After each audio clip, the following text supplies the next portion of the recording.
Olá, muito boa tarde, amigos, internautas que acompanham, que nos dão o prazer de acompanhar o nosso canal Ativistas Ateus do Brasil.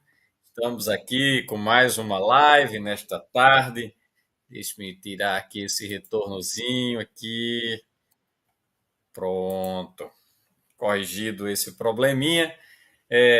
Como eu dizia, não é hoje, terça-feira, dia 26 de novembro, e com muita satisfação levamos a todos vocês mais uma entrevista. Espero que uma entrevista que traga conhecimentos, que provoque reflexões, como todas as outras que temos feito aqui, sempre com esse propósito de abordarmos temas que têm uma pertinência com o nosso canal, que é de Ativistas Ateus do Brasil, e deixo claro que, apesar de ser um canal conduzido por um ateu, o nosso canal tem trazido entrevistados de outras correntes religiosas para trocarmos ideias, para batermos papo, para apresentarmos livros, suas produções acadêmicas ou pessoais, e esse é o nosso propósito. Então, hoje vamos receber aqui em nosso estúdio, nossa ágora virtual, o professor Jorge Pires. Eu já vou trazê-lo aqui em a cena para a gente iniciar o nosso papo. Vamos lá, vamos ver aqui. Opa! Ah, adicionar a cena. Adicionar a cena.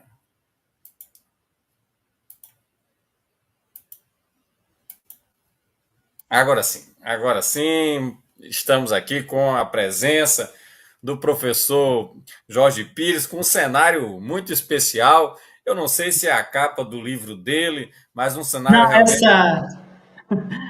essa na verdade, essa é uma espécie de até uma piada mesmo, porque quando eu comecei, essa na verdade é a capa do nosso grupo de Facebook, né? Ciência sem religião, né? Ah, sim. A palavra ciência sem religião, ela parece ser uma coisa meio sem sentido, né? Tautologia, né? Mas o que me surpreendeu quando eu comecei a trabalhar com essa coisa é exatamente o fato de que existe um punhado de cientistas que não se identificam como ateu, né? Eu achava que seria como uma coisa meio default, né? Tipo, a pessoa está trabalhando com conhecimento, mas eu fiz uma pesquisa no Cubo da Cato, 50% se declara como católico. Então, esse fundo, ele é uma tentativa de trocar o Deus pelo cérebro, né? Boa ideia, viu, professor? Bom, eu quero iniciar esse papo, claro que agradecendo. Essa é a nossa palavra inicial, de agradecimento ao professor por ter aceito esse convite, né? Logo que eu tomei conhecimento, né, de seu livro, o título, eu pensei, esse é um tema muito interessante de ser debatido, ser trazido à tona, de discutirmos, e fiz o convite, entrei em contato com você, professor Jorge, que me atendeu super bem e aceitou participar desse nosso papo, né? Vai ser uma entrevista, um bate-papo. Também, se quiser me fazer alguma pergunta ao longo da entrevista, o senhor vai ficar à vontade, tá certo? Eu vou fazer a sua apresentação inicial, como é de praxe que eu faça, e em seguida lhe passo novamente a palavra para. Sei que o senhor já falou um pouco, mas para as suas considerações iniciais, uma saudação ao nosso público, tá bem? Então vamos lá. O professor Jorge Guerra Pires é um pesquisador independente e autor com um doutorado em engenharia da informação. Ele tem uma vasta experiência em programação aplicada a problemas biomédicos e é membro do Centro de Excelência para Pesquisa DIUS, na Universidade de L'Aquila, Itália. Jorge é conhecido por seu trabalho em modelagem matemática e análise de dados aplicados às ciências da vida. Ele é autor do livro Seria a Bíblia um livro científico?, onde explora a relação entre textos religiosos e conhecimento científico de uma perspectiva crítica e esclarecedora. Com uma paixão pela liberdade intelectual e pelo pensamento crítico, Jorge promove debates saudáveis sobre temas desafiadores. É um apaixonado pela biologia, pela matemática, pela programação, né, e qualquer coisa que faça funcionar o seu cérebro, como ele costuma dizer. Muito bem, mais detalhes sobre a sua formação, o professor pode, inclusive, acrescentar. É interessante saber essa sua relação, esse seu vínculo com a Itália, com a Universidade L'Aquila, uma cidade que passou por dramas muito sérios no passado, acho que, se não estou enganado, em virtude de um terremoto que danificou bastante as estruturas da cidade. Bom, feita essa apresentação, eu volto a palavra ao senhor para um cumprimento inicial ao nosso público, professor Jorge. Eu queria começar agradecendo a todos pela presença. Eu gosto muito do YouTube, porque a gente pode comunicar com as pessoas. E eu queria, talvez, para não esquecer, porque às vezes que a gente começa no enrola e começa e acaba esquecendo, mas eu queria agradecer uma pessoa específica, né, que é o Edmur Gomes, que é um dos seus cavaleiros ali da internet. Ele está como administrador no meu grupo lá, com uma parceria, é um cara muito ativo. E também tem o Cristiano Silvestre, né, que também é muito ativo, compartilhou a live, chamou o pessoal. Então, essa galera que tá ali trabalhando. É a primeira vez que eu falo com um ateu, né? É uma experiência até engraçada, porque eu estou acostumado a falar em contextos acadêmicos, onde que você tem uma certa certeza. Acho que raramente no mundo acadêmico as pessoas vão te questionar.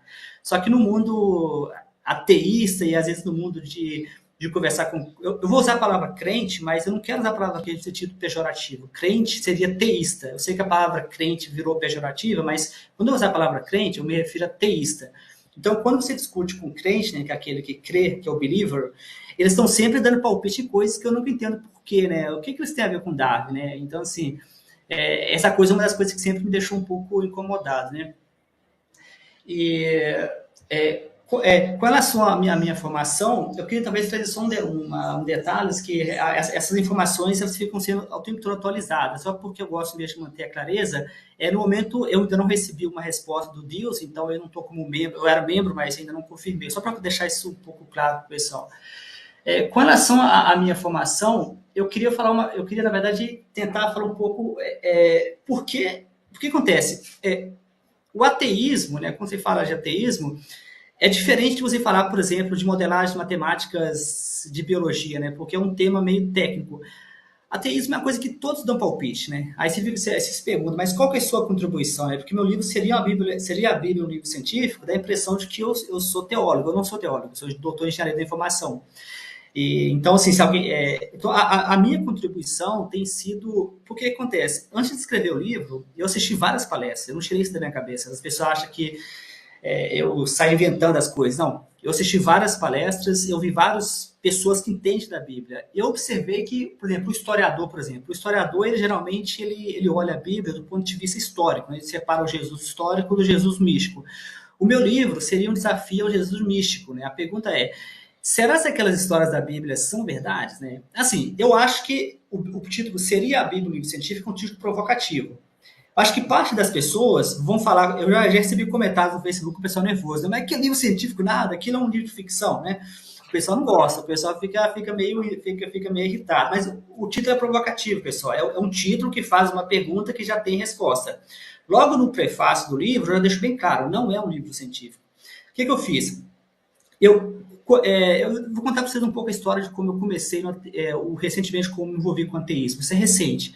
Eu sempre fui apateísta. Na verdade, eu nunca me interessei por religião. Então, quando alguém me falava comigo sobre religião, eu meio que ignorava, dava aquela resposta clássica de que não se pode provar ou nem provar a essência de Deus. É para fugir mesmo, para não falar, não conversar mesmo. Aí, às vezes, a pessoa falava que o ateu é tão religioso quanto o religioso, eu a confirmava, porque eu não queria entrar em conflito, então eu aceitava esse tipo de dogma, né? Só que quando eu voltei da Itália, eu fiquei na Itália durante 6 anos, né? Durante 6 anos que eu fiquei na Itália, ninguém nunca me perguntou sobre a minha religião, ninguém nunca me perguntou. Quando eu voltei para o Brasil, em 4 semanas, em torno de 4 pessoas perguntou se eu acreditava em Deus. Isso me fez pensar, mas por que, que o brasileiro é tão preocupado com Deus, né, com a religião das pessoas? Né? Uma coisa assim, chega a ser até um pouco intrusiva, né? Essa coisa daquele crente que te para na rua, que fica querendo te levar. Outro dia uma senhora me parou para me arrastar para a igreja dela, falei com a senhora assim, a senhora, eu sou ateu. Né?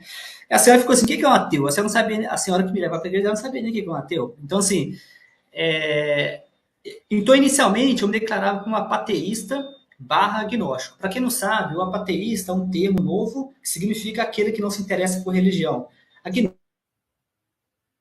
Agnóstico, aquele é a boca, né? Ele não fala que sim nem que não, né? Ele fala assim, eu não sei. O Rich Dawkins, o famoso Rich Dawkins, um dos ateístas mais famoso, ele colocou o ateu em 7 níveis, né? O agnóstico que eu era o agnóstico 4. Estamos tendo pequenos probleminhas, professor, com a sua Né? Hoje eu comunicação. Está sou um ateu 6.9, né? Que é aquele que eu não nego totalmente. Mas tá,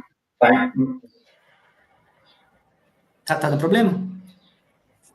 cortou um pouco a sua fala quando o senhor começou a explicar o termo apateísta e vinha falando sobre Richard Dawkins, os níveis de ateísmo que ele coloca. Aí ficou entrecortado o som. Se puder repetir.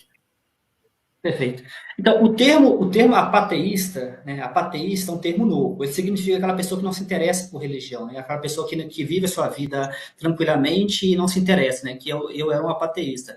O agnóstico é aquela pessoa que é meia boca, né? A Madeleine O'Hare era uma ateísta famosa americana, muito brava por sinal, mas muito, muito ativa. Ela falava que o agnóstico é aquele que não tem coragem de virar ateu, né?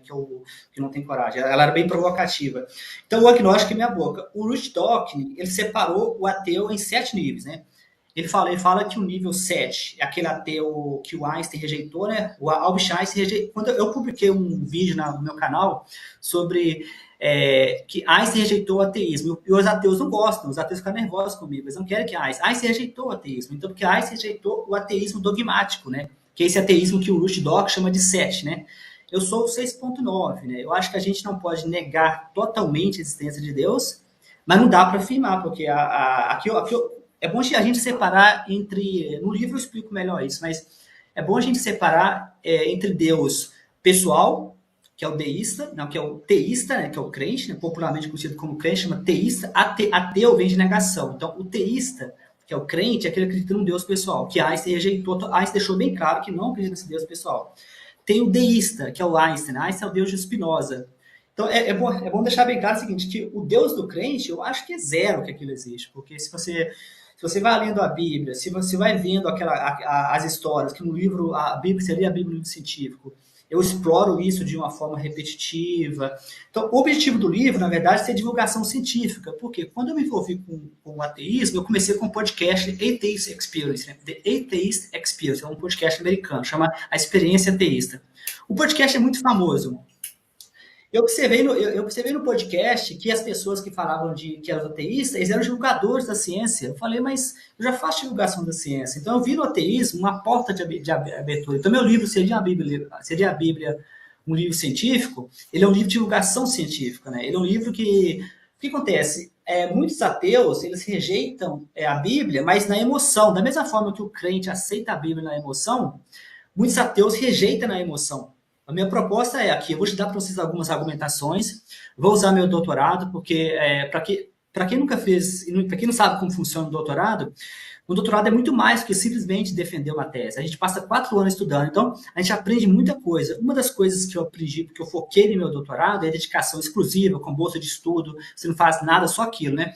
Eu aprendi modelagem de sistemas biológicos. E modelagem de sistemas biológicos é perfeito para rejeitar a ideia de Deus, né? Porque no livro eu explico melhor algumas coisas, mas para mim, assim, quando eu vejo os crentes falando, eu penso, mas não faz um sentido esse cara que você está falando. Eu estudei esse negócio não faz nenhum sentido. O desenho inteligente que a gente vai falar aqui, se a gente for mostrar os slides, eu tenho alguns slides sobre desenho inteligente, né? Que tá em moda agora. Você quer falar alguma coisa?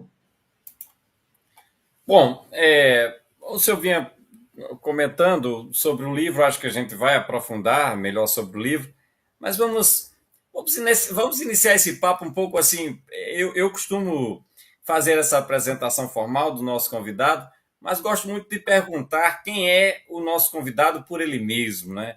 Então, quem é Jorge Pires por ele mesmo, para que o nosso público possa conhecer melhor suas origens, sua formação, enfim, como o senhor chegou ao ateísmo, essa seria um papo inicial para a gente focar mais no seu livro em seguida. Ok, eu vou tentar, mas se por exemplo eu perder o foco, você me ajuda. Eu não venho de família religiosa. O meu pai e minha mãe são pessoas de baixa escolaridade, terminado bem o ensino médio. Eu venho de uma família bastante simples. Tive padrinhos que me ajudaram a estudar.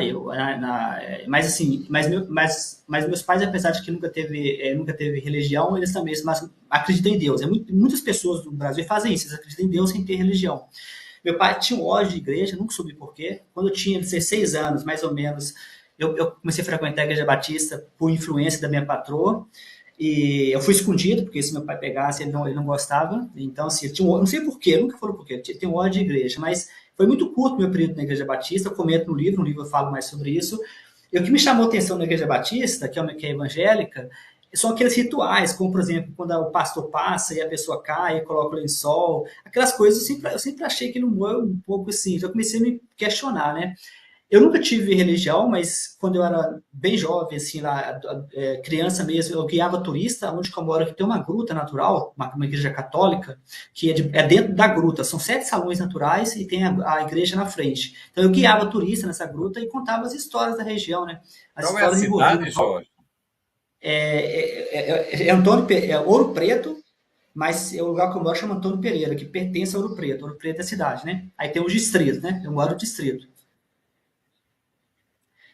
E aí, assim, as pessoas, eu contava aquelas histórias, né? Que a história era que tinha um coelho branco, aí as pessoas seguiram, acharam a santa tá lá até hoje.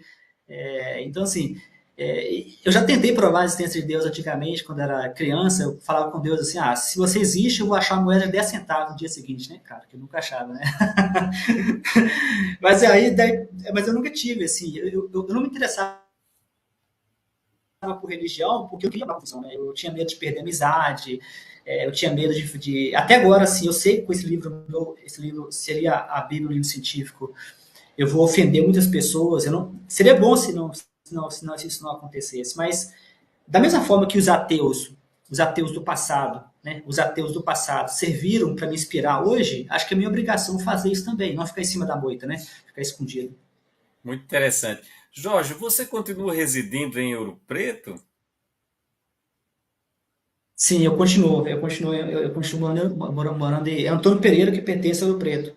Certo. Eu tive com minha esposa em Ouro Preto, acho que no ano passado, e é interessante, você disse que tinha medo de perder as amizades, né? E eu imagino porque Ouro Preto é a cidade de muitas igrejas, né? Então você de um povo muito religioso, o povo mineiro é um povo muito religioso.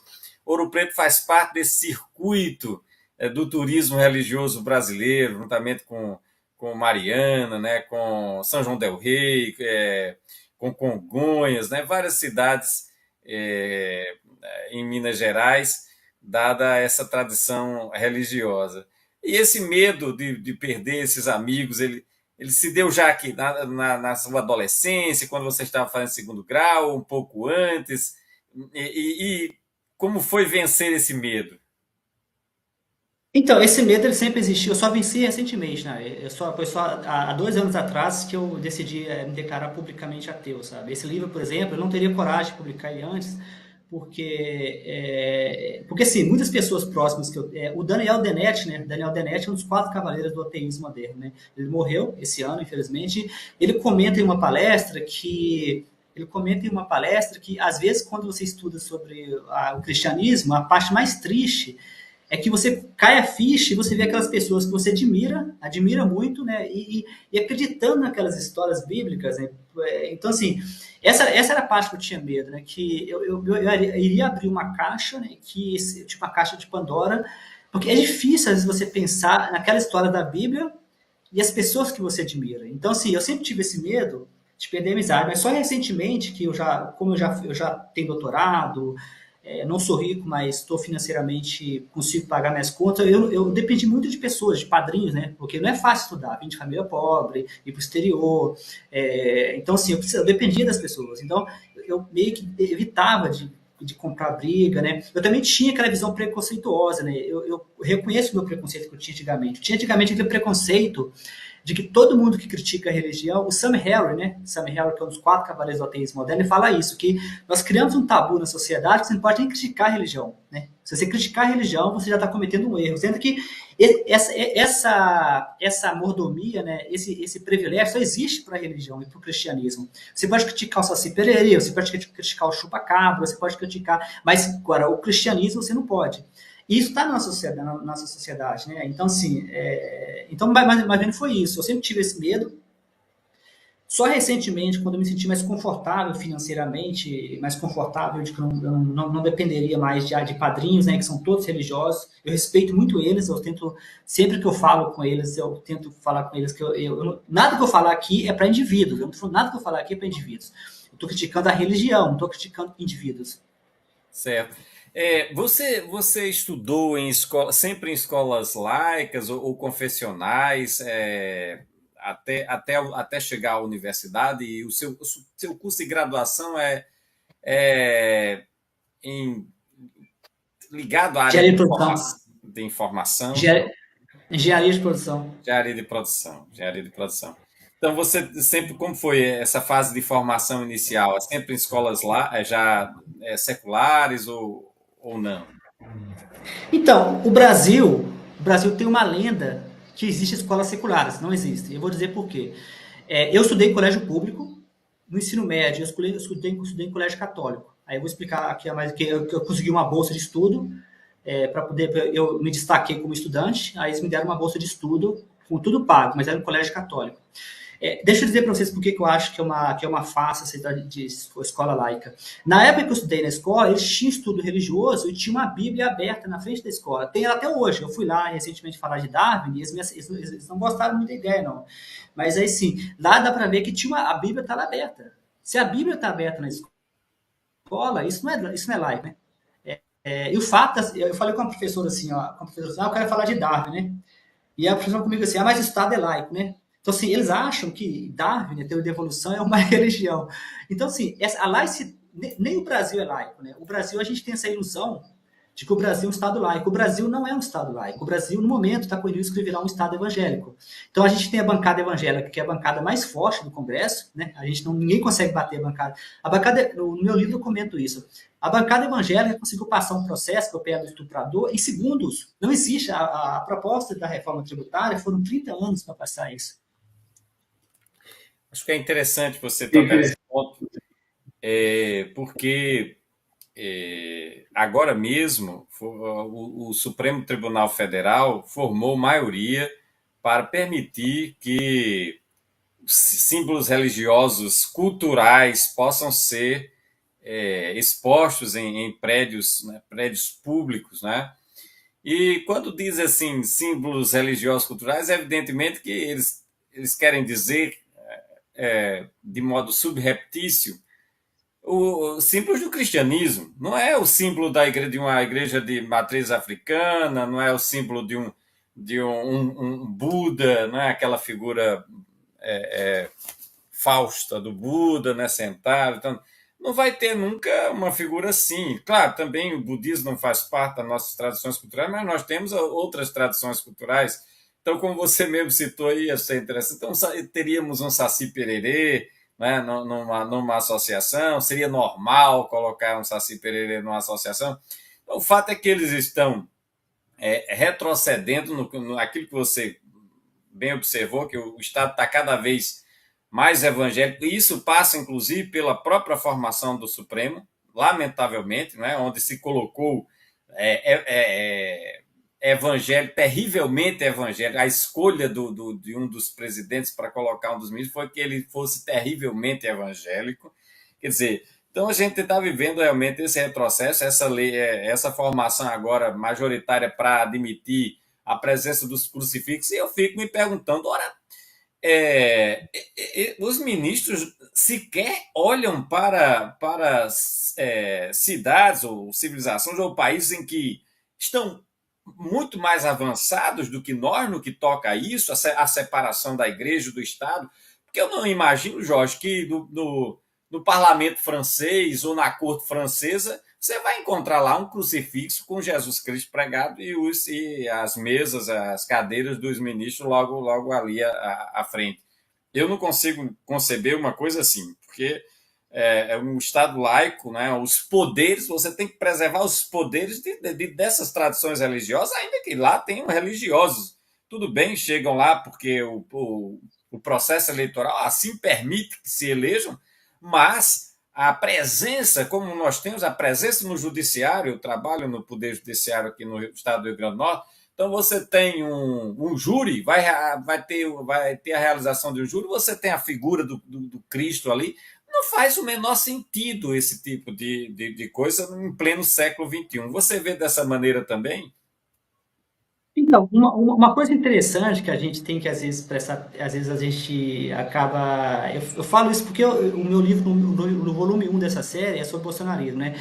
Eu pesquisei muito sobre o assunto. Nos Estados Unidos, o número de jurista evangélicos é muito maior, porque os evangélicos lá é forte. Então, o que o Bolsonaro tentou fazer, e o Bolsonaro tentou fazer, é copiar os americanos. Então, assim, só que o que eles esquecem é que os americanos têm uma estrutura diferente da nossa. Por exemplo, os estados, cada estado pode ter sua própria lei. O que impede, muitas vezes, as maluquices do Trump ou da Suprema Corte deles. No caso do Brasil, que você comentou, acho que você está falando do Medeiros, né, o ministro lá que é evangélico, né, que eu esqueci o nome dele, eu também acho muito bizarro, porque quando você toma uma decisão, uma decisão, não tem como você separar a sua religião. Então, assim, Quem não é evangélico, acho que o Zanin também. Tem uns três ou quatro lá que são profundamente religiosos e certamente que essas suas convicções pessoais impactaram nessa decisão deles e já formaram. Até o relator é muito religioso, acho que, se não me engano, é o ministro Zanin. Né? E já formaram a maioria num flagrante retrocesso a laicidade do Estado brasileiro sobre a minha ótica. Não é? E, infelizmente, a gente não tem grupos fortes o suficiente para tentar fazer um lobby contra esse tipo de retrocesso, de fazer a mídia repercutir esse tipo de retrocesso. A mídia embarca, simplesmente noticia e pronto, a maioria está formada e as instituições, os prédios públicos vão poder albergar, não é? Sempre a imagem do Cristo ou de Nossa Senhora, ou, enfim, porque é o cristianismo que domina a sociedade. E Eva perguntava justamente, sabe, Jorge? Eva é uma portuguesa, está aqui também o Gabriel Coelho, ambos de Portugal, e sempre acompanha também o nosso canal. Agradeço a presença de ambos, sempre muito participativos. E ela perguntava, Marcos, e afinal de contas, né, Thaís, esses símbolos incluem participação dos povos indígenas? Né? Uma excelente indagação, Eva. Né? Seria interessante chegar aos ministros e indagá-los. Né? Afinal de contas, seu ministro, não dá para colocar um chapiri aí, não?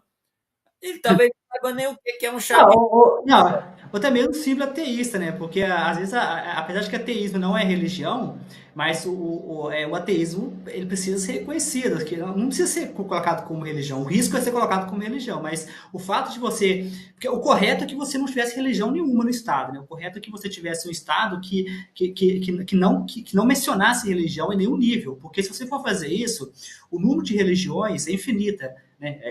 O Brasil é muito rico em religião. Apesar Exato, de que mas então todo o argumento deles, que é absolutamente ridículo, é de que não, é porque é um símbolo cultural. Ora, como se as instituições públicas tivessem que ostentar em suas paredes, num nicho qualquer, um símbolo de uma cultura religiosa.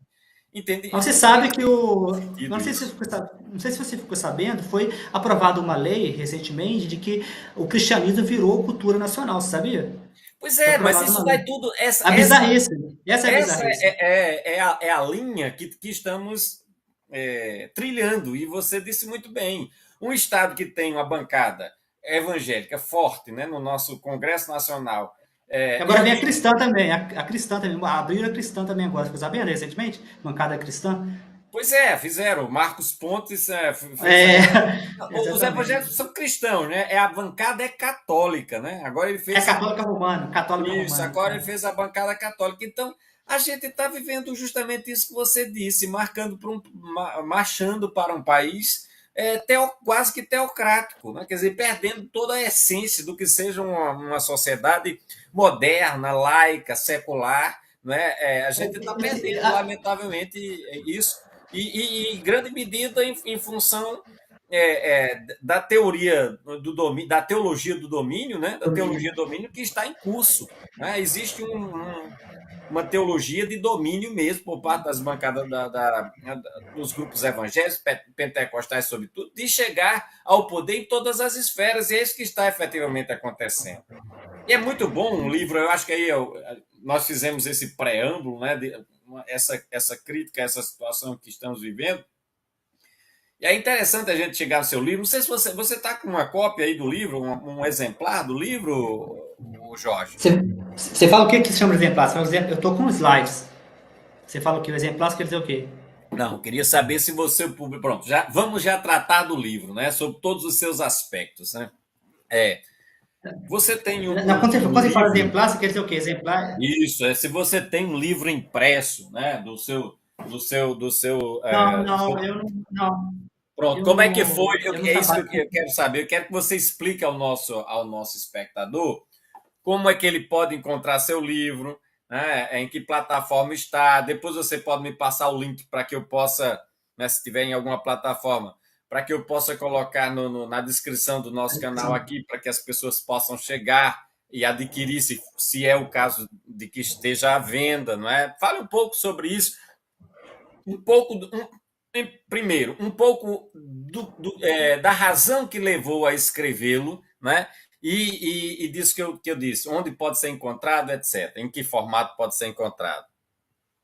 Então, eu vou começar do mais importante para mim não me perder, né? Porque eu me É, perco muito fácil. O livro está disponível em várias plataformas. O formato impresso é possível fazer, mas os meus livros anteriores têm formato impresso. Só que o formato impresso é muito caro. Então, ele está disponível no Google Books, né? Google Books, Google Play. Está disponível no Kindle, que é aquele, eu tenho meu Kindle aqui, aquele pequenininho que você carrega. Então, ou seja, Amazon e Google Books. No Google Books está disponível também audiolivro, são 11 horas de narração. Eu mesmo ouço ele, adoro ouvir ele, porque ficou tão legal que às vezes quando eu vou caminhar, né, eu gosto de ouvir caminhando, que aí assim, eu coloquei 3 vozes de uma inteligência artificial muito boa, não é uma inteligência artificial qualquer, a inteligência artificial da Google bem avançada. Então, se você não gosta de ler, muitas pessoas não gostam, esse é o audiolivro, né? Eu adoro o audiolivro. Então, assim, está em formato Kindle na Amazon, está em formato Google Books, né, no Google Books, que é e-book, mais audiolivro. E se vocês quiserem formato impresso, é só me falar, eu faço formato impresso, não é difícil. Eu só acho que não vale a pena porque fica um pouco caro, são 400 páginas de livro, né?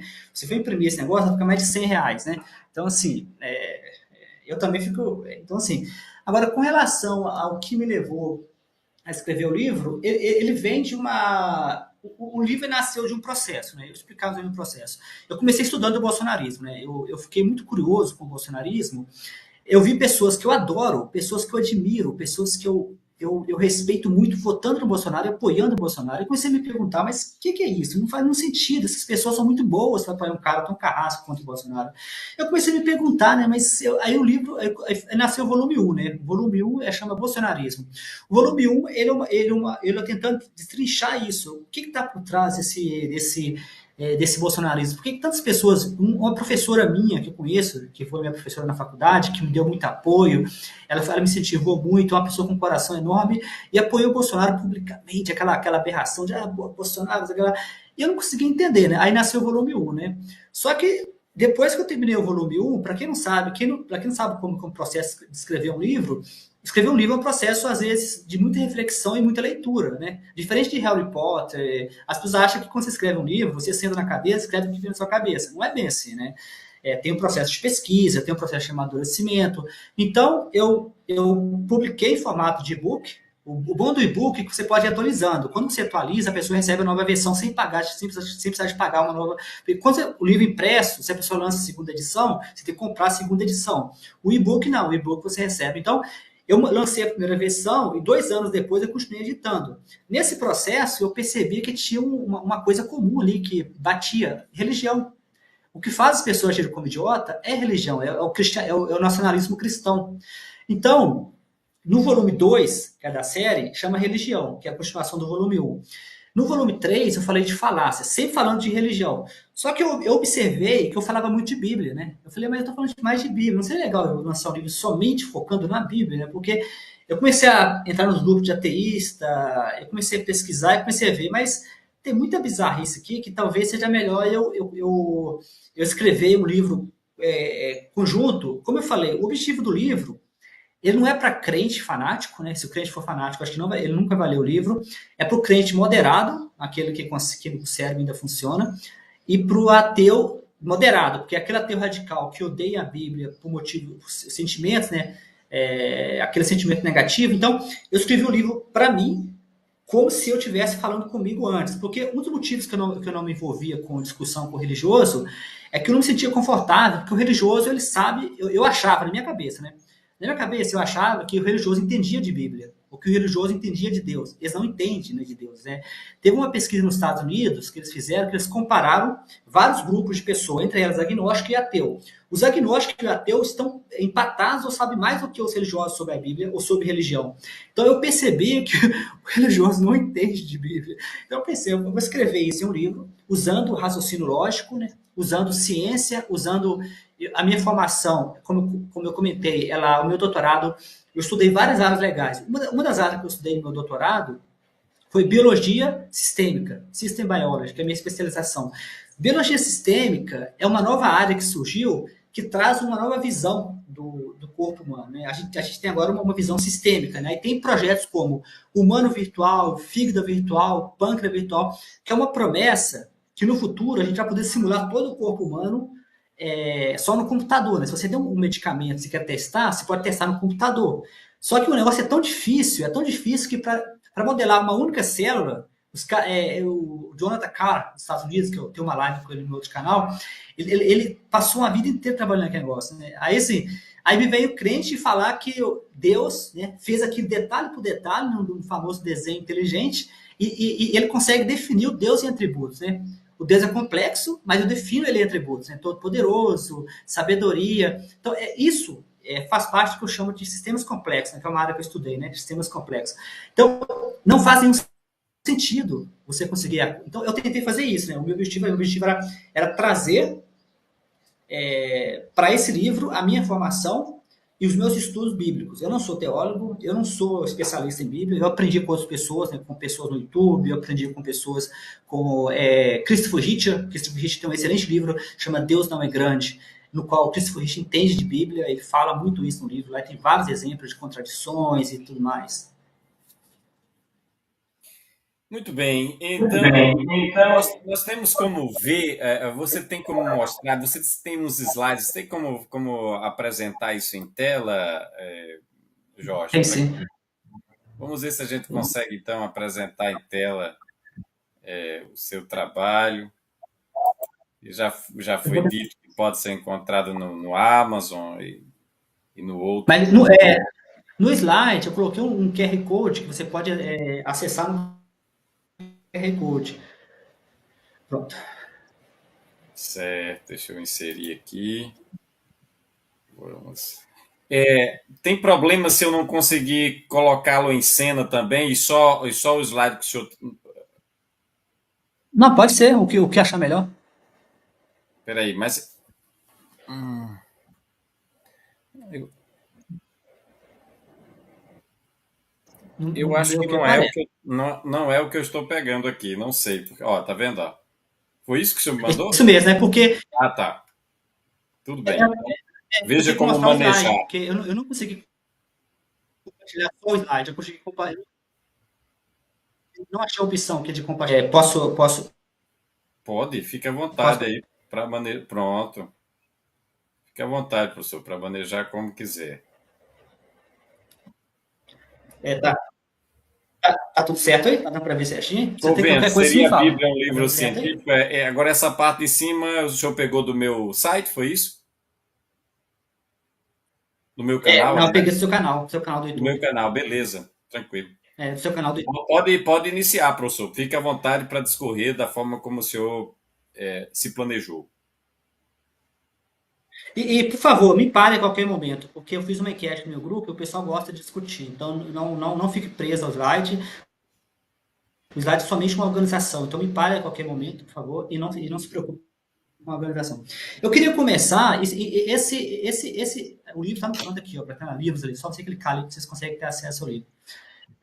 Eu queria começar. Deixa eu pegar uma caneta aqui. Ele está aqui, ó, no canto aqui, ó. Ele aqui. Só o QR Code. Eu queria começar falando de um tweet que eu vi ontem, né? Esse tweet apareceu no nosso grupo de cientistas sem religião, que é no grupo do Facebook, onde que o Edmu tá lá com a gente, fugiu outro nome lá do outro rapaz, é Cristiano, né? Tá lá com a gente. E esse tweet me chamou a atenção porque eu tive uma experiência parecida, porque quando eu falo com as pessoas de que existe um conflito entre ciência e religião, de que existe, muitas pessoas negam, as pessoas acham que esse conflito não existe, né?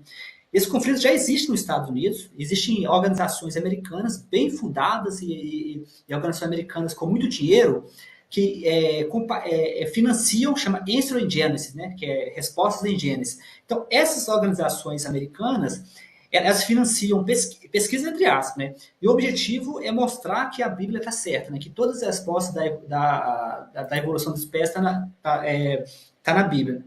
Muitas pessoas acham que o Brasil, esse conflito ainda não chegou. O Brasil tem uma habilidade, que eu acho que é uma péssima habilidade, de colocar poeira debaixo do tapete. Por exemplo, o movimento de Vidas Negras Importam. Esse movimento de Vidas Negras Importam já estava nos Estados Unidos há muito tempo. Foi necessário um americano morrer, o George Floyd morrer, para que os brasileiros caíssem a ficha, né? Aí o movimento explodiu no Brasil. Da mesma forma, esse movimento que chama de Terra Jovem, o criacionismo, ele já está forte nos Estados Unidos. Parece que já está chegando no Brasil também, né? Que tá esse rapaz, esse professor aqui. Tentei entrar em contato com ele para falar mais sobre o que aconteceu com ele, mas ele acabou não respondendo, deve estar ocupado. Mas aqui ele fala que a mulher foi para a delegacia.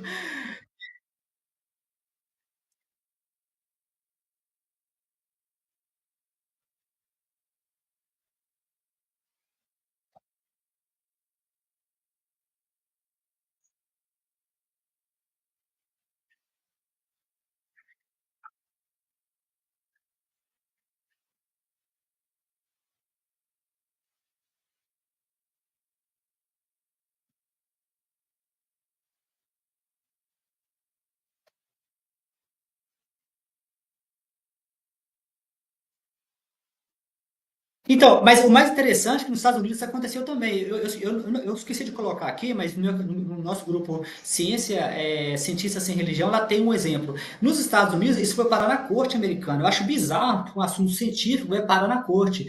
A corte americana decidiu que desenho inteligente não é teoria científica, mas é absurdo que uma teoria científica vai parar numa corte.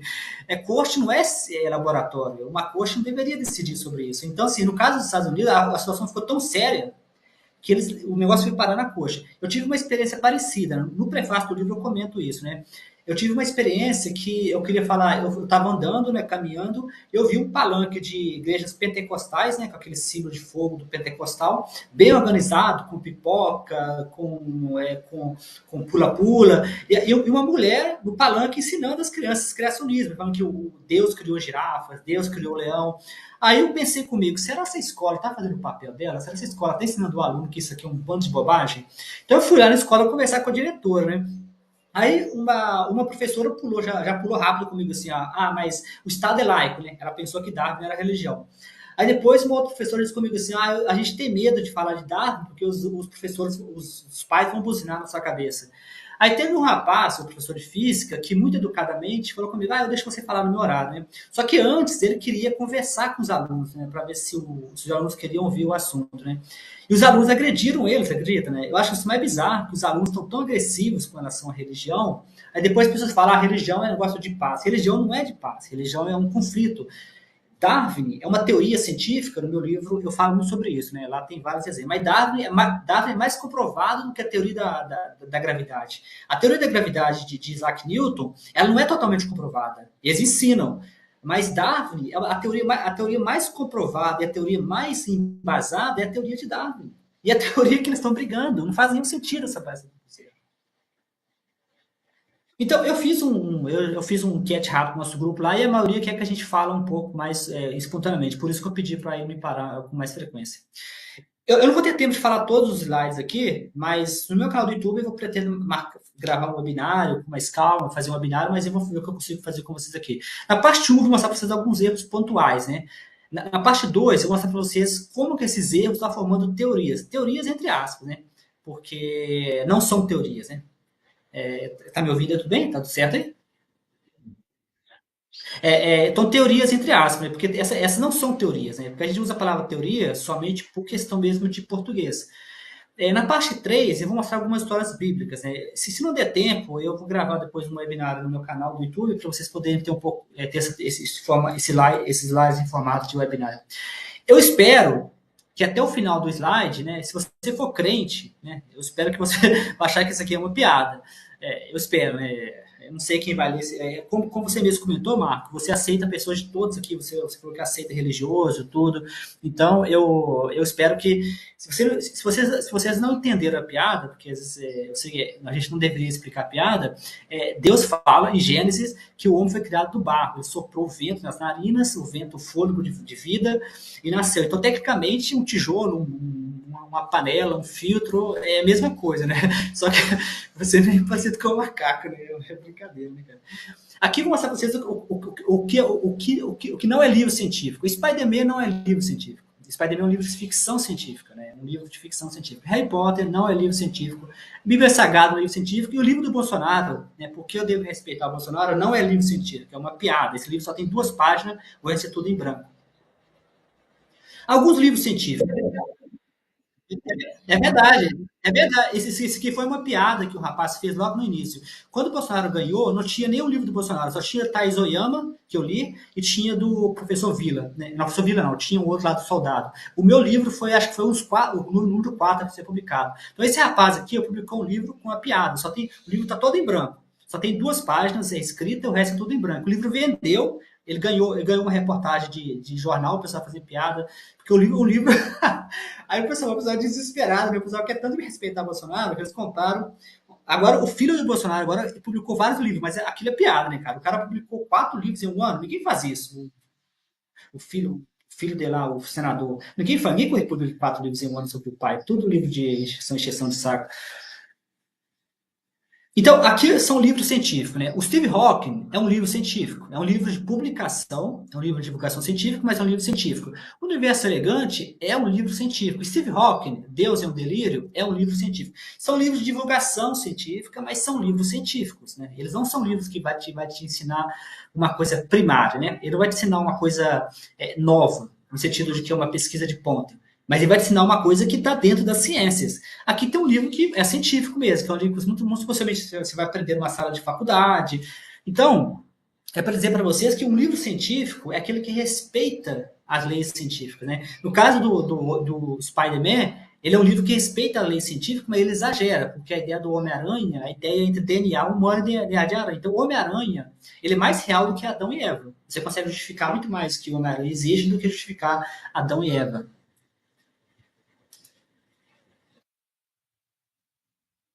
Então, o que é um livro científico? Né? O livro científico ele apresenta pesquisas acadêmicas. Né? Ele pode apresentar o livro em primeira mão, que seria aqueles livros mais técnicos, ou ele pode apresentar o livro como divulgação. Por exemplo, o meu trabalho de doutorado, ele tem um livro lá que eu ensino como fazer modelos matemáticos. Né? Tem um outro livro que eu queria publicar que chama A Matemática de Deus, que é Deus aqui é uma metáfora, né? Que Deus aqui não quer dizer com religião, mas são livros que você pega o seu trabalho acadêmico e transforma em um formato mais fácil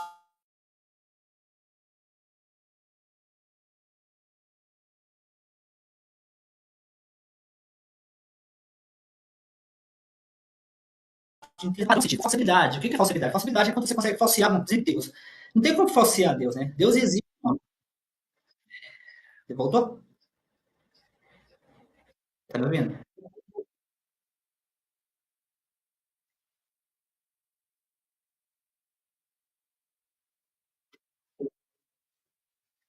Beleza, então eu vou repetir esse novamente. Então, o livro científico, ele apresenta uma pesquisa acadêmica.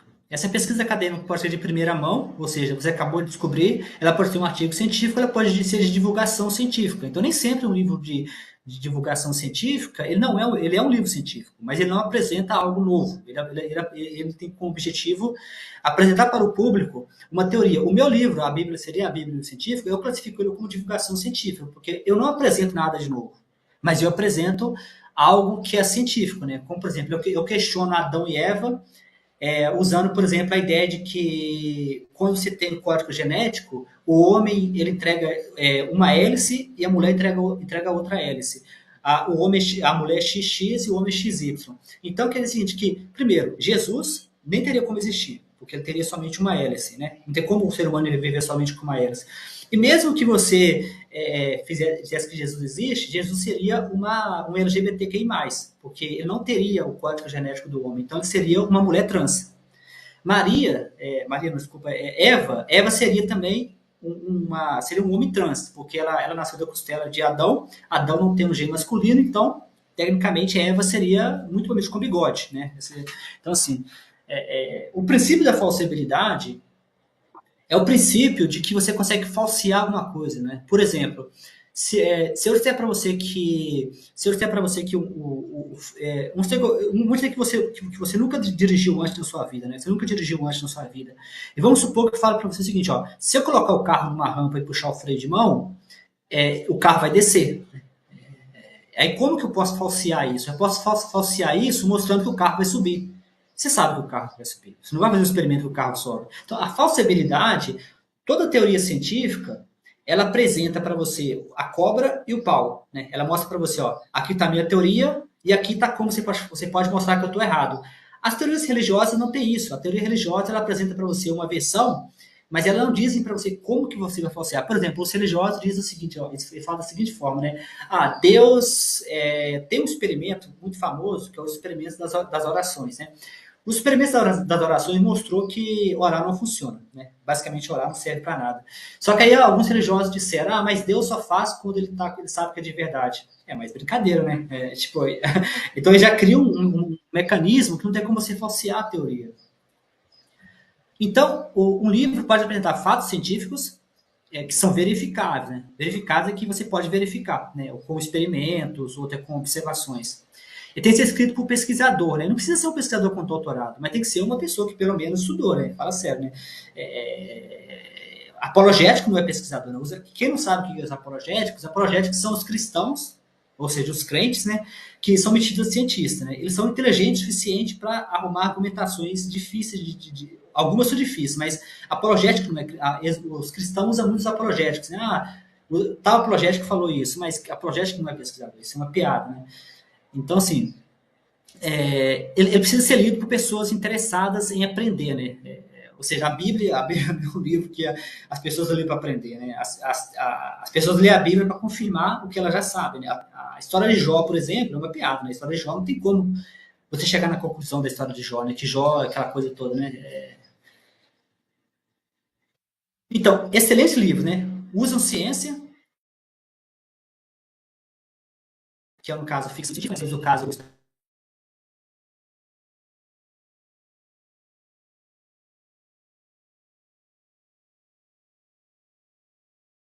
que é o Wish Doc. Deu cortada?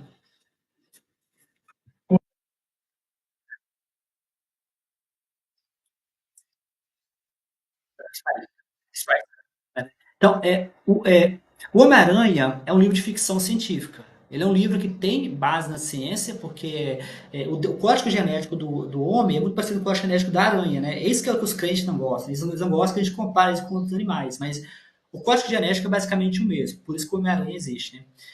O livro do Rich Dawkins é um excelente livro de divulgação científica, porque esse Rich Dawkins é um biólogo, biólogo que defende a teoria da evolução, e ele traz essa discussão usando ciência, que é um excelente livro, por sinal. É, para quem Para quem gosta de cientista, o Sheldon Cooper, né, é um cientista que adora esse livro do Young Sheldon, da Big Bang Theory. Ele adorava esse livro de ficção científica. Então, Harry Potter é um livro que tem muita mágica, né? Então, você cria criaturas que não existem, que é muito parecido com a nossa amada e idolatrada Bíblia, né? A Bíblia tem cobra que fala, virgem que tem filho, homem que caminha em água, animais imaginários, ou seja, monstros de 4 cabeças. Certamente isso não é científico, né? Por quê? Porque você não pode verificar, né? Você não tem como fazer verificação de nada, você não tem como comprovar as histórias e você não tem como fazer nenhum experimento para mostrar que aquelas histórias têm uma base. Então, o que é uma pseudociência? Né? Pseudociência é um nome que é usado para livros que dizem para as pessoas que eles têm um caráter científico. Por exemplo, hoje em dia virou muito moda os livros de autoajuda. Muitos livros de autoajuda, eles prometem autoajuda dizendo que é psicologia, mas não é psicologia, é uma farsa, né? Então, a pseudociência é aqueles livros que se disfarçam. Seria a Bíblia um livro de pseudociência? Depende, né? Isso depende. A Bíblia não diz que é um livro científico. Ela não fala, eu sou um livro científico. Mas as pessoas podem usar ela como um livro científico. Por isso que ela pode ser classificada como pseudocientífico. Mas, nesse caso da Bíblia, ela mesma não diz que eu sou um livro científico. Aqui eu vou dar um exemplo para vocês de um erro que está na Bíblia, né? Esse é um erro muito conhecido na internet, né? Muitas pessoas acompanham. O morcego, né? O que é o morcego, né? Seria o morcego uma ave ou um mamífero, né? A Bíblia diz que é uma ave, né? Então vamos pensar um pouco, né? Vamos supor que o morcego fosse uma ave. Existe um super-herói, de verdade, se procura no Google, que é o Homem-Ave, né? Tem um outro super-herói que nós conhecemos, que é o Batman, né? A ciência diz que nós somos parentes de mamífero. Nós sabemos que o Batman é um sucesso, né? Sabemos que esse desenho aqui, acho que vocês nunca ouviram falar, né? Foi um fracasso. Você vê, a Bíblia não funciona nem para ser lido como livro de ficção, nem para desenho, porque se você falar que é uma ave, o Homem-Ave foi um fracasso. O nosso grande Batman, que na verdade é um mamífero, como Tom Morcego, compartilha muito DNA com o morcego. Então, na Bíblia, em Levítico, né, essas coisas está tudo organizado no livro, os morcegos são classificados como aves impuras, né?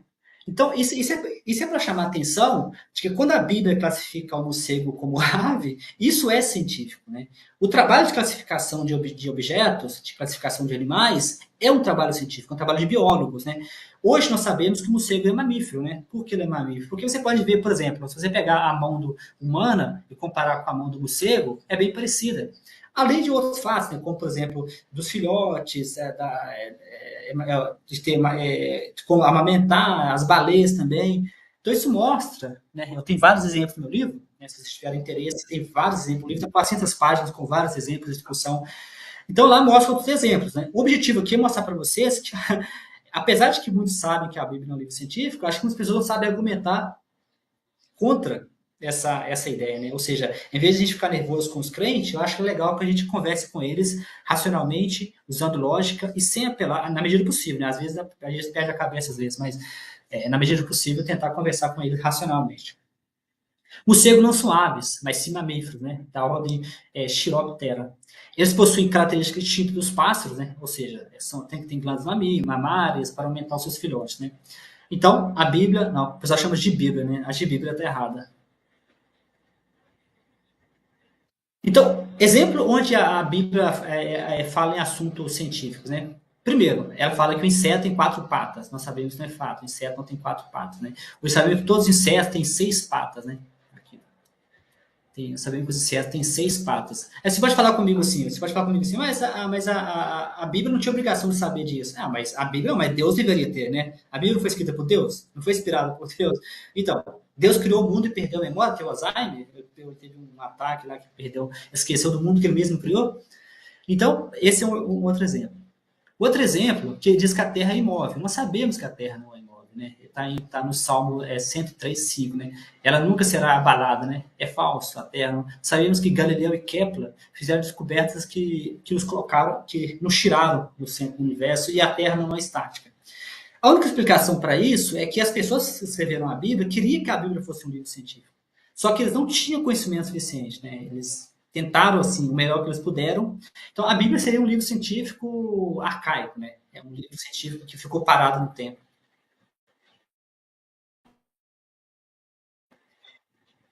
A luz, antes do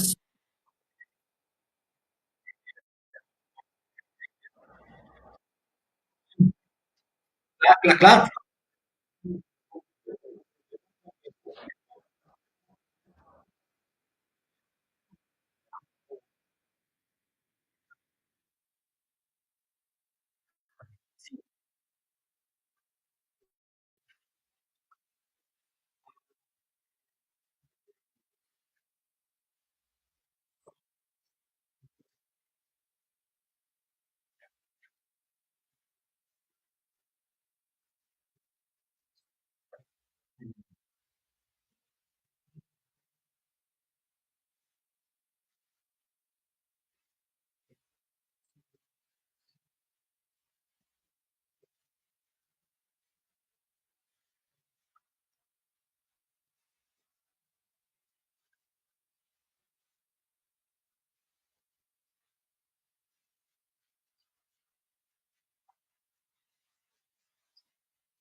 Mas fica à vontade. Na verdade, eu tenho uma teoria, isso é mais uma teoria minha, eu teria de trabalhar ela melhor, que, na minha visão, isso tem a ver com o que você falou, né? Exatamente na mesma linha. Na minha visão, a humanidade foi evoluindo. Junto com a humanidade, foi evoluindo as descrições do universo, foi evoluindo uma ciência primitiva, né? Uma ciência que era um bebezinho.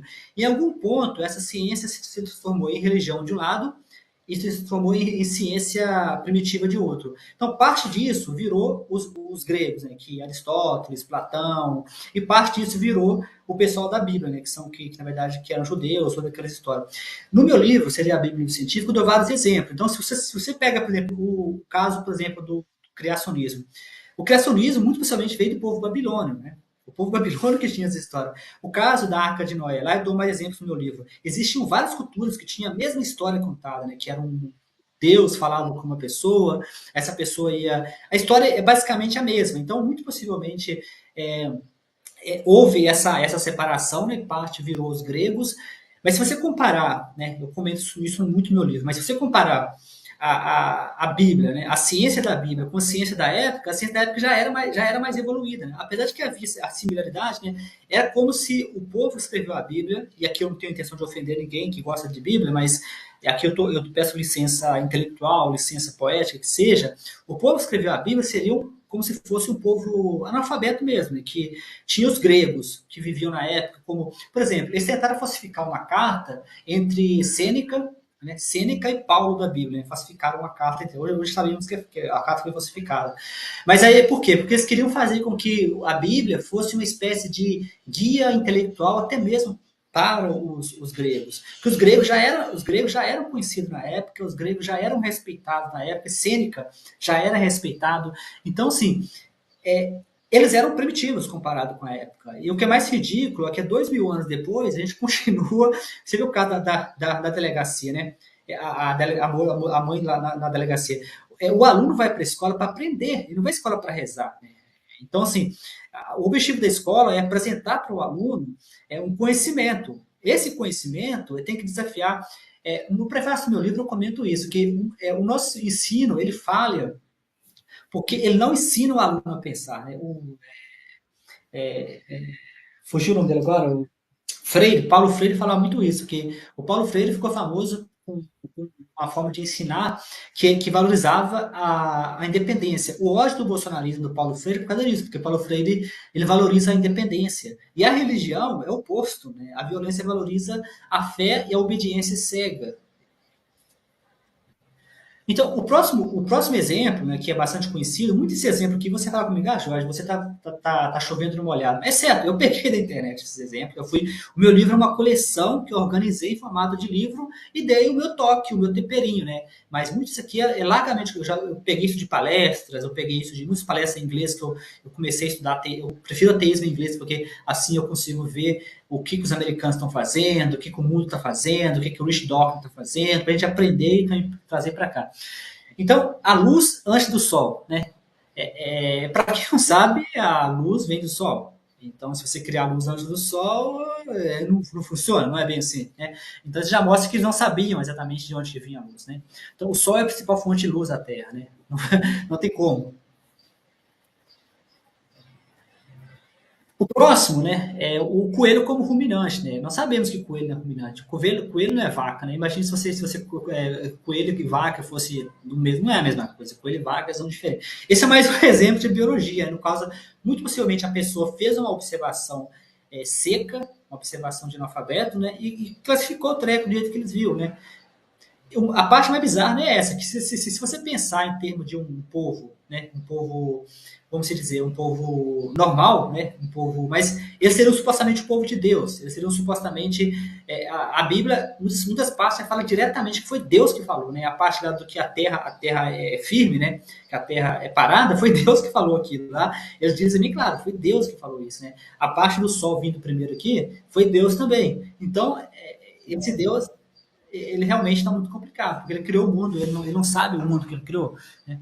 Então, se você fizer uma brincadeira que você pode achar na internet, você pode ir pegando parte da Bíblia, você vê o mundo mais ou menos assim, né? Que é o mundo plano, né? Eu criei lá no meu livro tem um modelo artificial que eu usei para fazer mais ou menos um exemplo mais um pouco melhor, mas que você encontra na internet. Então seria um mundo plano, né? Você vai aqui tem umas passagens da Bíblia, né? Tá, um livro tem um pouco mais de detalhe. Então basicamente você vê que a Bíblia está com uma visão científica que é muito que é até mesmo antes da visão dos gregos, né? Então isso mostra um mundo bastante primitivo.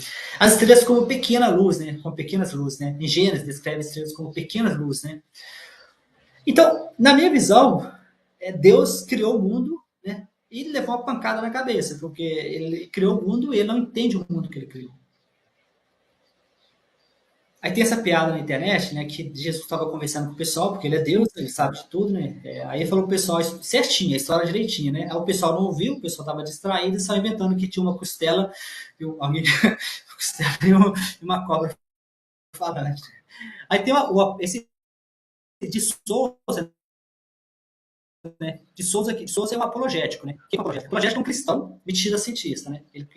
Aí tem um rapaz que debateu com ele que falou, gente, a Bíblia é a forma como as pessoas entenderam a palavra de Deus, né? É muito possivelmente essa piada aqui, né? Deus falou com eles a forma certa e entenderam a forma errada. Só para deixar bem claro, o meu livro está disponível em dois formatos, Amazon, só para deixar documentado para vocês. Agora, por favor, Marcos, você me pondera o tempo, se o tempo está. Como é que tá?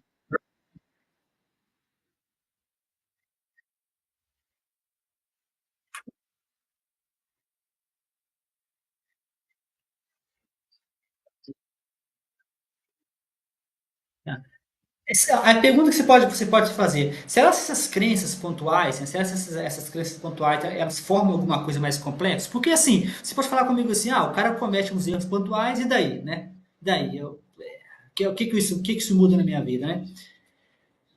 Agora vamos fazer um confronto, né? Um confronto em dois.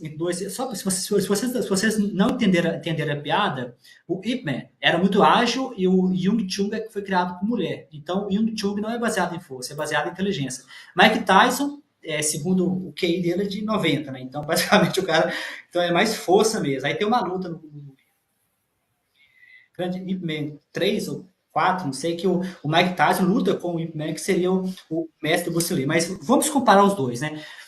Duas teorias científicas, a teoria do Big Bang e o criacionismo. O que a teoria do Big Bang fala? A teoria do Big Bang ela fala que o universo está se expandindo, né?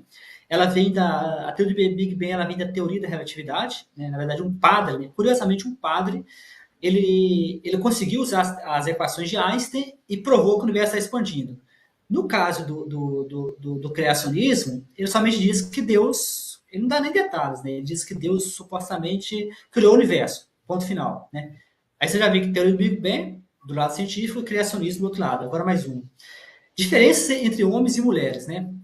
Nós temos genética, né? O que diferencia um homem de uma mulher? Genética e nós temos criacionismo. O criacionismo diz que Deus arrancou uma costela de Adão, né? Arrancou uma costela de Adão e foi lá e fez Eva, né? Então, nós temos, no caso da teoria científica, ela diz que nós começamos a ciência nunca está certa, a ciência tem dúvida, a ciência não é uma arte de certezas, é uma arte de explicações. Então, a ciência diz que em algum ponto, os seres unicelulares se dividiram e em algum ponto, a gente não sabe exatamente, até onde eu sei, a gente não sabe exatamente quando essa separação formou o que nós chamamos de sexo, né, que eu sou o homem e a mulher. Nós ainda temos criaturas que fazem isso. No meu livro eu faço uma piada, né, que se você comparar Adão e Eva seria o que nós chamamos de levedura de cerveja, né? A cerveja é fermentada com levedura. A levedura faz isso, né? A levedura tem uma bolota, né? Aí essa bolota forma um caroço e esse caroço esse caroço forma um outro organismo. Então, Adão e Eva seria basicamente uma levedura, né? Evolução das espécies, né? Aí, de novo, note que interessante, né? Enquanto que a ciência está se esperneando com várias teorias para explicar um único fenômeno, eles colocam tudo na mesma caixa, né? Chamada de criacionismo, né? Que é a evolução das espécies, que é onde que está a briga, né? Aquele caso da moça que chamou para a delegacia nos Estados Unidos, que foi parar na corte americana, porque para quem não sabe o que é criacionismo, eu vou explicar rapidamente, né? Uma vez eu conversei com uma moça da Igreja Batista e ela não sabe o que é criacionismo, aí quando eu pedi para ela explicar como que ela acredita que o mundo foi criado, ela falou como que era e eu falei, isso se chama criacionismo. E essa moça formou no ensino médio, né? A coisa mais bizarra é essa, ela passou por todo o processo de estudo, ensino fundamental, ensino médio, e por algum motivo ela ainda acha que o mundo foi criado em 7 dias, em 6 dias. Achei que seria uma coisa triste, sabe? Uma coisa que parte do coração ver uma moça tão jovem é, é difícil acreditar que as pessoas realmente acreditam nisso. Estatística, né? O que é estatística? Estatística são os famosos planos de Deus, né? Durante muito tempo, a estatística foi travada, né? A gente não conseguiu desenvolver a estatística. Aí, primeiro foi feito o cálculo estocástico, desculpa, primeiro foi feito o cálculo determinístico e depois foi feita a estatística. Só que a nossa realidade é estatística. O meu doutorado foi nisso. O meu doutorado foi modelo estocástico aplicado à medicina, porque o corpo humano é estocástico, o mundo é estocástico, a bolsa de valores é estocástica, as nossas Você poderia decisões. explicar para esse é um termo que não é muito comum e eu mesmo desconheço, estocástico, como é mesmo? Aí poderia explicá-lo, professor? Então, estocástico seria a extensão de estatística, né? O que acontece? A estatística, ela diz que, por exemplo, se você joga um dado, né? O dado tem 6 faces, né? A estatística diz que todas as faces têm a mesma probabilidade. Isso se chama estatística. Você joga uma moeda, cada tem a mesma faixa. Estocástico seria você pegar essa estatística e colocar em forma de equações, né? Por exemplo, eu vou tentar dar um exemplo aqui. Vamos supor que você tenha aqui um gráfico, né? Não sei se todos vocês têm conhecimento com gráfico, né? Vamos supor que aqui eu tenho um gráfico, e vamos supor que. Deixa eu tentar pensar uma coisa aqui que todos conhecem, né? Eu vou tentar fazer, se eu consigo fazer uma coisa que todos conhecem. Vamos supor que eu tenha, eu não sei se vocês vão saber, mas eu vou tentar fazer uma coisa aqui. Isso aqui é um gráfico, né? Y, né? E X, né? Y e X, né? Y. Aí, vamos supor que eu tenha alguma coisa aqui, né? Que o tempo aqui é T, né? Vamos supor que aqui seja T, né? Vamos supor que o tempo está passando e essa aqui é a concentração dessa coisa, né?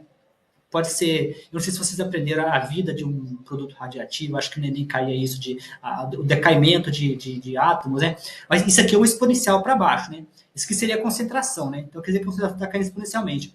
O estocástico é quando você considera que você nunca vai conseguir fazer essa reta bonitinha aqui. Você vai achar uma coisa assim, ó.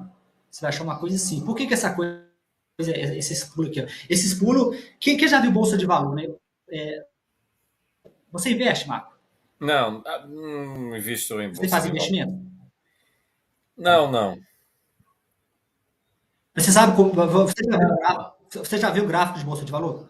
Não tem Ele é um muito treco assim, já interesse. viu? Ele é um treco.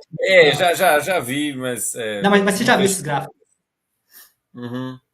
Isso aqui, ó, isso aqui é estocástico, isso que se chama equação de escola, né? Isso aqui é para você explicar, porque o mercado, toda vez que o Lula fala alguma coisa, o mercado cai, né? Você fala, o Lula tem que segurar a língua, né? Quando o Trump ganhou, o mercado caiu. Por quê? O mercado é feito de. As pessoas falam, o mercado está nervoso, porque a gente não sabe quem é o mercado, né? O mercado são vários agentes, esses agentes tomam decisões. Quando eles vão tomando decisões, você vai vendo essas maluquices aqui, ó, esses trocos. Porque estocástico é aquilo que a gente não consegue explicar. Né? Pronto, acho que a Antigamente, nossa amiga Eva trouxe aí uma definição interessante que, com as suas explicações, acho que deixam bem mais claro para o nosso espectador. Né? Diz ela que na teoria probabilística o padrão estocástico é aquele cujo estado é indeterminado, com origem em eventos aleatórios. Aquilo que você falou, né, em relação ao mercado, são tantos os agentes, são tantas as variáveis que fica um pouco indeterminado, a gente não consegue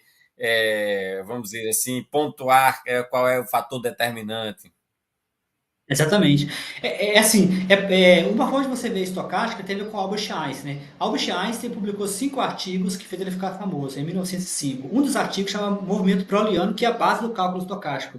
Eu não sei se você já teve essa experiência de você estar no banheiro ou no quarto e passar um feixe de luz, né? Por uma fenda. Caiu uma poeira no feixe de luz. Você já viu isso? Caiu uma Sim, poeira no feixe de sim, luz. sim.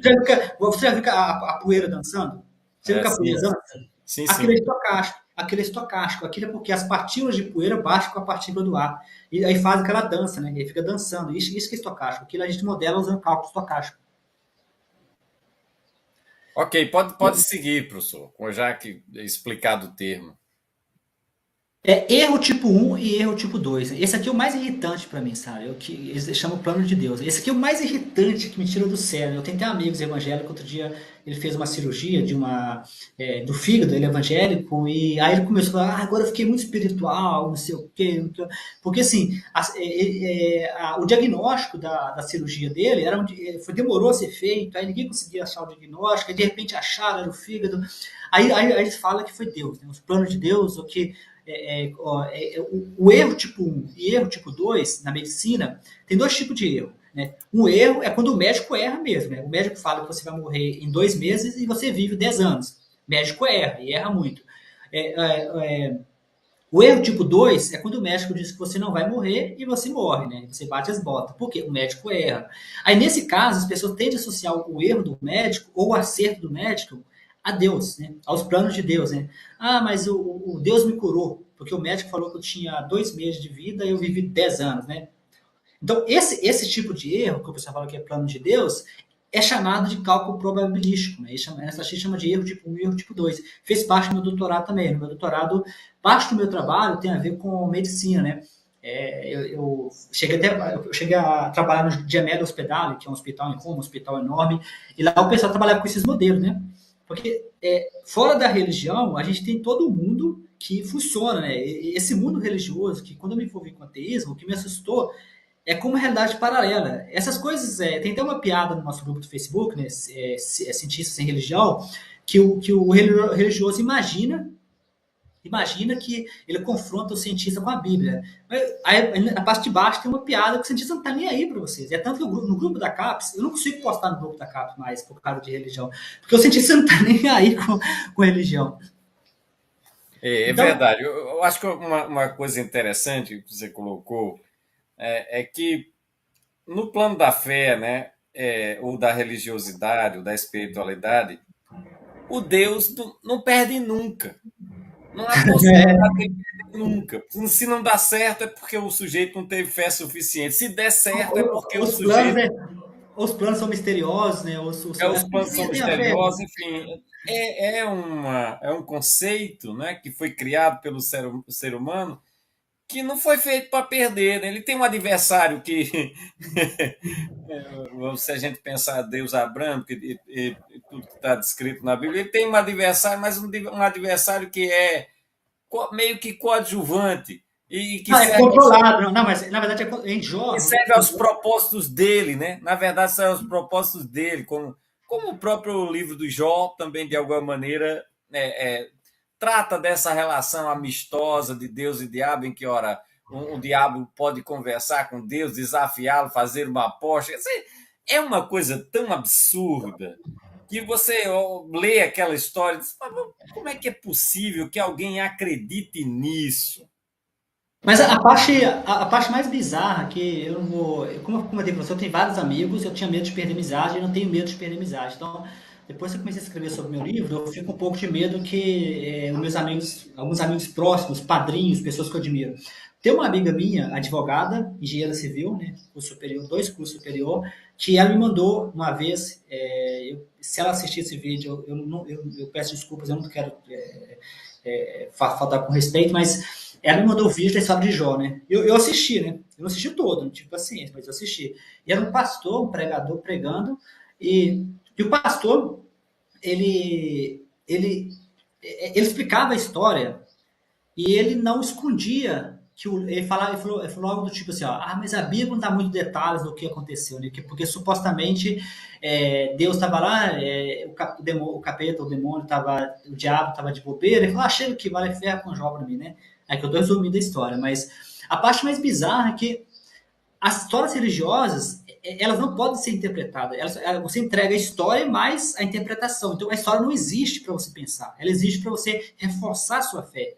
Então, se você, se você tentar entender a história de Jó não é um exemplo de humildade, é um exemplo de humilhação. Deus humilhou Jó. Jó era o maior fiel de Deus. E Deus mandou, Deus, não é que o diabo foi lá e ferrou com a vida de Jó. Deus Mais, mandou eu ele. diria que é mais a história, né, Jorge, narra mais do que uma simples humilhação, né? A história narra o assassinato, a morte de filhos de Jó, quer dizer, uma perda do plano de vista sentimental que vai mais, talvez muito mais além até do que uma humilhação, digamos assim. Sim. Agora, o que eu diria, né, quer dizer, é um texto primitivo, sintético e lacunar. Você disse bem, né? Você entrega ali aquelas histórias, aqueles pílulas, né? Você não, que não desenvolve como é que exatamente foi essa criação, né? O mito dos 6 dias e Deus faça-se luz e a luz se fez e aí por diante surgem os animais na terra, etc. E todas as outras historinhas que a gente vê narrada no livro que não tem qualquer sustentação na realidade, desafia as leis da física, quer dizer, não desafia, vai ao oposto do que é as leis da física. Enfim, é, quando você faz essa indagação e traz um livro, né, desse porte, né, fazendo esse cotejamento entre o que é a ciência, o que é um fato científico e o que não é, né, esse livro tem uma grande importância. Né, eu parabenizo por isso, Jorge, e gostaria muito que ele tivesse uma difusão maior, né, até que alguma editora, né, o lançasse 400 páginas de um trabalho intelectual seu, de uma pesquisa densa que você fez, e que retira as pessoas da pseudociência ou da ilusão que as religiões costumam plantar no cérebro, né? Tem o cérebro assim de sua cabeça, plantar no cérebro das pessoas, fazendo uma verdadeira lavagem cerebral, e as pessoas tomam aquilo como todas aquelas historinhas como verdades, né? Então, assim, eu parabenizo, né, pelo livro e faço votos para que ele se torne um livro mais conhecido, né? Que alguma editora pudesse transformá-lo numa edição, mas é muito difícil realmente no Brasil e em várias partes do mundo. Você veja que na Índia tentaram eliminar a teoria da evolução, cara, mas houve uma grande pressão e eu acho que voltaram atrás disso. Do seu ensino público, eles quiseram eliminar o evolucionismo darwiniano. Né? Quer dizer, é uma coisa absurda. E, felizmente, as nossas escolas lecionam, quando vão tratar de biologia ou de história, né, não embarcam nessa, não embarcam num design inteligente, né? Mas, infelizmente, também o criacionismo é ainda uma ideia muito forte, mesmo entre pessoas que têm toda essa formação científica. Elas preferem acreditar na historinha bíblica. Por quê? Porque tem medo de perderem a sua alma, que é um bem muito precioso, é um bem que, ora, não existe esse bem. Uma vez que a gente morre, a nossa consciência se desfaz e deixamos de existir. Essa é que é a verdade, só que é uma verdade dura, uma verdade crua, uma verdade científica. Né? E as pessoas não estão. As pessoas estão mais para acreditarem nas esperanças que todas as religiões vendem no mundo inteiro, as mais diversas correntes. Então, um livro como o seu, eu acho que a gente deve explorar um pouco mais o livro, viu, Jorge? Vamos explorá-lo um pouco mais de algum outro fato. Você imagine o que é um dilúvio, chover 40 dias e cobrir os maiores montes, né, existentes. Né? Não dá para cobrir nem o Ararat, onde supostamente a arca teria ficado encalhada, porque o Ararat tem mais de 5.000 metros, se eu não estou enganado, depois eu posso ver essa informação, mas eu já tinha pesquisado antes, acho que é em torno disso. Dizer, não tem nem cabimento, 40 dias, 40 noites, pode chover, pode desmanchar o céu e não vai cobrir o Ararat, quanto mais o Everest, né? Então, com relação a esse elogio que você fez no meu livro, eu agradeço muito pelo elogio. Com relação às editoras, claro, eu prefiro manter como. Porque as pessoas, eu sei que isso não é um assunto da live, mas ser escritor independente foi em parte uma escolha minha. Por exemplo, tem um amigo meu que publicou um livro pela editora, o livro dele está custando R$ 1.000, né? Ninguém vai pagar R$ 1.000 no livro. Então, como autor independente, eu tenho controle do preço. E, claro, se houver uma editora que queira divulgar o livro sem comprar os direitos, né?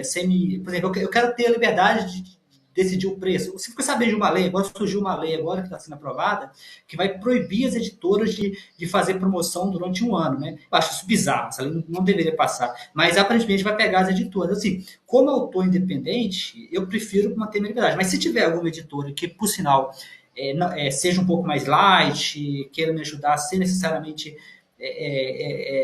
como se diz, tomar controle, né, do livro, que eu gosto Você de manter veja, controle. a gente está num papo aqui que é interessante. Muito recentemente, eu entrevistei aqui no meu canal o Jason Ferreira, né, que publicou o livro Por que Jesus Mentiu sobre Sua Segunda Vinda. Né? Um livro que ele também fez por conta própria. É um livro de um pouco mais de 400 páginas. Não sai barato para fazer 1.000 exemplares, né, como esse. Mas dado que ele tem, como você sabe, certamente você conhece o canal do Jason, né? Tem um público muito grande, muitos seguidores, né?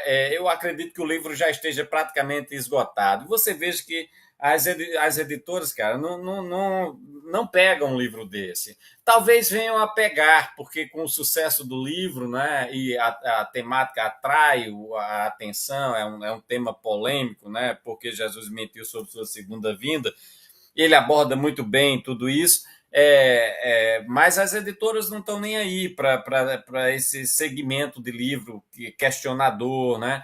E a Mas gente tem um problema também que o Talib Nasser, que é o que criou o Cisne Negro, né, a ideia do Cisne Negro, ele comentou que quando ele foi publicar, ele é muito polêmico, né? Falou que teve dificuldade de publicar o livro dele, porque o livro dele é tão difícil, é tão interdisciplinar que as editoras não sabiam onde colocar. Ele é um cara genial, o Talib, né? Ele inventou a ideia de cisne negro, né? E ele comenta isso, a dificuldade que é de publicar com editora, que muitas vezes a editora quer que você publica. O Paulo Coelho também tem exemplo também que tem dificuldade com editora. Acho que o mestre, o Místico lá, que no livro Místico dele também teve problema. Então, às vezes, hoje em dia, você tem muito mais liberdade do que tinha antigamente. Hoje eu consigo publicar em várias plataformas sem ter nenhum problema. Eu consigo mesmo registrar meu livro lá no conselho com Inclusive, ISSBN. inclusive, você me mandou informação, né? Algumas conquistas suas, top 0.1, 0.5 no Academia Edu, eu não sei exatamente o que é isso, mas tem mais ou menos 1K de baixados no Google Books, né? Que diz respeito ao seu livro, baixados por leitores, mais ou menos 500 livros baixados na Amazon, mais ou menos 5K de páginas lidas na Amazon Books e mais ou menos 20K de estudante da Endemy, né? Quer dizer, tem dados aí que dizem do interesse que as pessoas têm num livro como esse seu livro, né?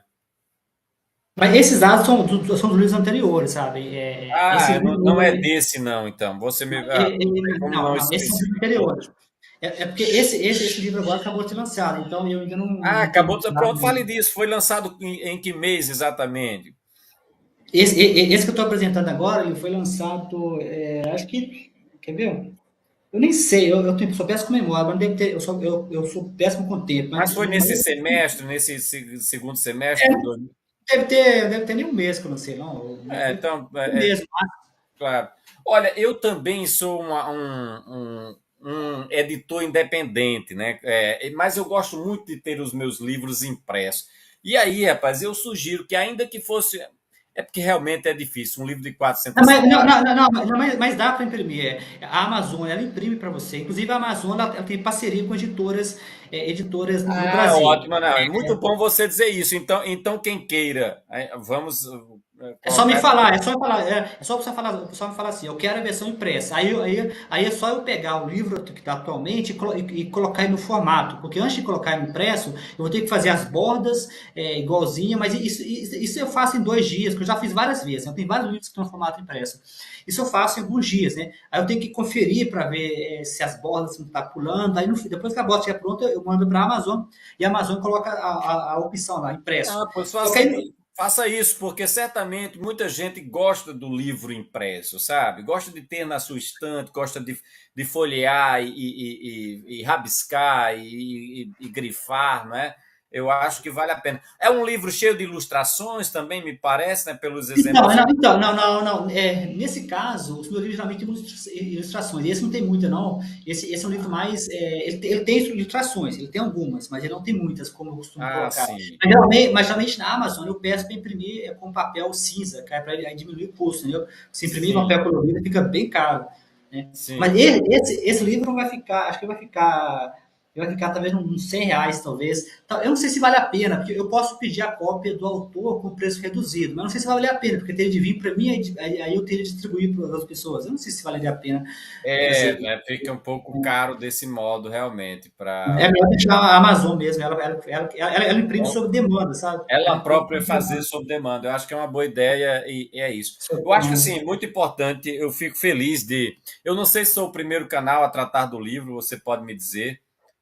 Não, então, na verdade, assim, no meu próprio canal eu já fiz vários webinários falando do livro, mas assim, entrevistando assim, falando com uma pessoa assim, aí você seria a primeira pessoa.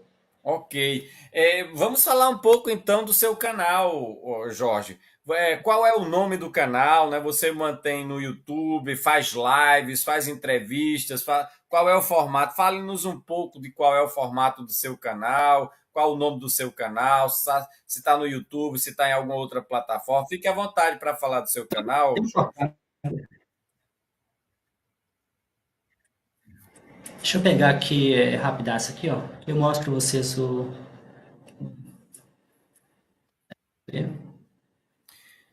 Enquanto ele vai é, organizando é, aí, é, eu esse, quero agradecer. Sim, pode dizer. esse seria o canal. Não sei se vocês estão conseguindo ver a tela aí. A tela do canal? Não, não estou vendo. Não, Vê não, se não. você. Deixa eu pegar o canal para vocês então. Pera aí. Eu tenho, Põe o canal, não, fala do então, nome do canal. Isso, vai eu, aí. A eu, gente eu tenho, pesquisa por que nome? Diga aí que nome que a gente pesquisa. é só, se você colocar, o que aconteceu? Se você colocar Jorge Garpiras, ele aparece, deixa eu ver se, ele aparece bem rápido, né? Ele aparece, quer ver? Você coloca aqui Jorge Guerra, tá, Pires, olha lá, ele vai aparecer logo, vai ser um dos primeiros.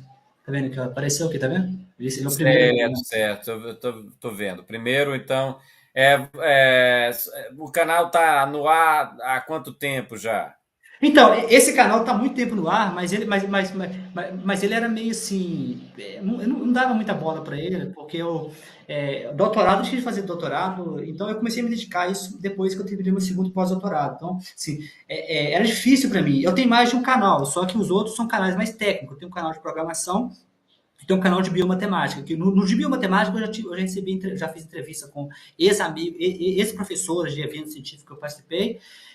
Nesse canal especificamente aqui, eu ainda não fiz live, não recebi convidado, mas a gente pode pensar. Eu adoraria te receber, talvez um dia você falar um pouco mais, você ser o entrevistado no meu canal, seria uma experiência legal. Você fala um pouco porque você está bem ativo, né?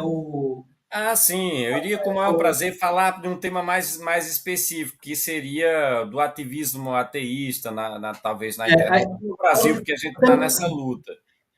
Então, o Edmu falou que você está muito envolvido com a questão de ONG, essas coisas seria legal a gente Isso. falar, porque Ah, quando eu comecei a me interessar pelo ateísmo, eu comecei com os americanos. Aí eu pensei o Brasil está ficando para trás. Mas eu fiquei surpreso que tem muita gente, os grupos de ateístas estão lotados, né? São muita gente que estão assim. É o que a gente falta, então é a organização. Existe muito. A estatística fala que tem 1% de ateístas no Brasil. Eu acho que esse número está subestimado. Não tem muita gente no Brasil. O Brasil perfeito. tem Não tenha dúvida, você tem toda a razão. Esse número está subestimado. Se nós contarmos ateus e agnósticos, esse número cresce ainda mais. E se adicionarmos ainda os não religiosos, que se declaram não religiosos, aí que esse número vai para um patamar acima de 10%, certamente. Infelizmente, os dados do IBGE ainda não saíram para que a gente possa ter uma visão. Mas então, uma falha do IBGE e de todas essas pesquisas, isso não é uma opinião somente minha. Tem uma psicóloga que apresentou num programa ateísta, que eu gosto, eles têm não é um programa, um encontro ateísta que eles fazem todo ano lá nos Estados Unidos. Aí ela é pesquisadora mesmo, com PhD, doutorado, tudo assim. Então, ela foi e apresentou uma coisa que ela falou o seguinte, que ela teve dificuldade de fazer pesquisa sobre ateísmo, até preconceito dentro da academia, a orientadora dela disse que não era para fazer. Então, as pesquisas que são feitas geralmente não são para ateísta. Então, esses números do IBGE, por exemplo, esses números que você encontra, são números para medir religiosidade. Aí o ateísmo cai de tabela. Isso é péssimo, porque quando quem faz pesquisa de campo sabe que a pergunta que você fizer para a pessoa induz a resposta. Então, se você quiser medir ateísmo, você vai ter que fazer pergunta específica do ateísmo. Você vai ter que fazer uma pesquisa. Não, concordo. Se, por exemplo, no campo, porque a pesquisa do IBGE, você sabe que ela se dá por amostragem, quando se trata do detalhamento que eles querem sondar. Então, por exemplo, a religiosidade vai para o formulário, não é mais um formulário. Eu fui recenseador do IBGE na década de 90, uma folhona enorme que nós tínhamos que preencher quando era de amostragem, que aí ele é mais detalhado, vai fazer perguntas mais específicas. E no âmbito da religião, né, deve ser qual é a sua religião. Eu não me recordo se deixava em aberto, eu não sei como é o formulário atual, mesmo digital, não sei como é, se ao perguntar você tem alguma religião, qual é a religião que você professa, ou se a pessoa apresenta, olha, eu tenho vários campos aqui, ou se é uma resposta aberta, sabe, Jorge? Eu realmente não sei. Se alguém souber e puder nos informar, até seria interessante. Eu queria Então deixa agradecer, eu. só um minutinho. Você mencionou várias vezes Edmu, e eu quero agradecer Edmu, que eu acho que até cheguei a você através também do Edmu ou do E é Cristiano. bem ativo. Não, São ele é duas bem pessoas bem ativo, ativas então, no ele Facebook, compartilha ele as tem, coisas. é administrador de várias páginas, e ele está conosco agora, viu, Jorge? Nós conseguimos fechar, a título de informação para você, a gente pode falar sobre isso com mais detalhes numa entrevista. Se você me propuser uma entrevista no seu canal, irei com todo prazer, Claro. na data que você escolher, irei com o maior prazer falar sobre isso, sobre esse movimento, porque nós falamos aqui do evangelistão, né, quando você trouxe a mensagem do professor, né, se sentindo pressionado e tal, e você também destacou o avanço dos religiosos nas esferas de poder, que é uma coisa real e crescente no Brasil, os evangélicos que em breve superarão o número de católicos, né, todos esses fatores que estão em curso, aí a gente pode falar sobre isso. E o movimento ateísta brasileiro, você sabe, algo você sabe sobre isso, teve um grande impulso, digamos assim, quando da fundação da ATEA em 2008, a Associação Ateísta e Agnóstica do Brasil, né, que tinha o Daniel Souto Maior como presidente. Né? Tiveram ações muito interessantes que foram os Zenas, os encontros de ateus, nacional de ateus, que acontecia concomitante em vários estados do Brasil, isso nos anos 2011, 2012, 2013. Depois isso parou, certo? O ativismo na esfera do judiciário, que a ATEA fazia, indo até o STF, às vezes confrontando leis anti-laicas ou leis inconstitucionais, leis inconstitucionais, e isso até chegou a ter, ainda tem, mas está praticamente desativada. Chegou a ter muitos inscritos e muitos associados, só que hoje já não representa mais nacionalmente os ateus e agnósticos do Brasil, porque de alguma maneira o seu presidente vinculou-se ao bolsonarismo, e ora não tem o menor cabimento ateus e Não, agnósticos vincular-se a uma não, espécie. peraí, volta a fita aí. O cara era presidente e se vinculou ao bolsonarismo? Pois é, então veja, uma coisa que é interessante é que ele sempre esteve presente quando era chamado em alguns programas de televisão, para falar do ateísmo e tal. E isso deu alguma visibilidade ao ateísmo no Brasil. Ou seja, uma participação importantíssima. Eu acho que ele fez um trabalho muito bom, até fez um trabalho muito bom. Só que, mais recentemente, então, ele vinculou-se ou manifestou o seu voto pessoal ao bolsonarismo, e isso fez com que muitos ateus debandassem da ateia, deixando a ateia praticamente esvaziado. Né? Então, como representatividade, ela já não representa nacionalmente. Não tinha como mudar a direção, não? Então, mas ele sempre esteve muito apegado à direção, não Aí é fazia um ruim, né? revezamento, quer dizer, não havia dentro da ateia um. É o ego, né? Quando o ego sobe a cabeça.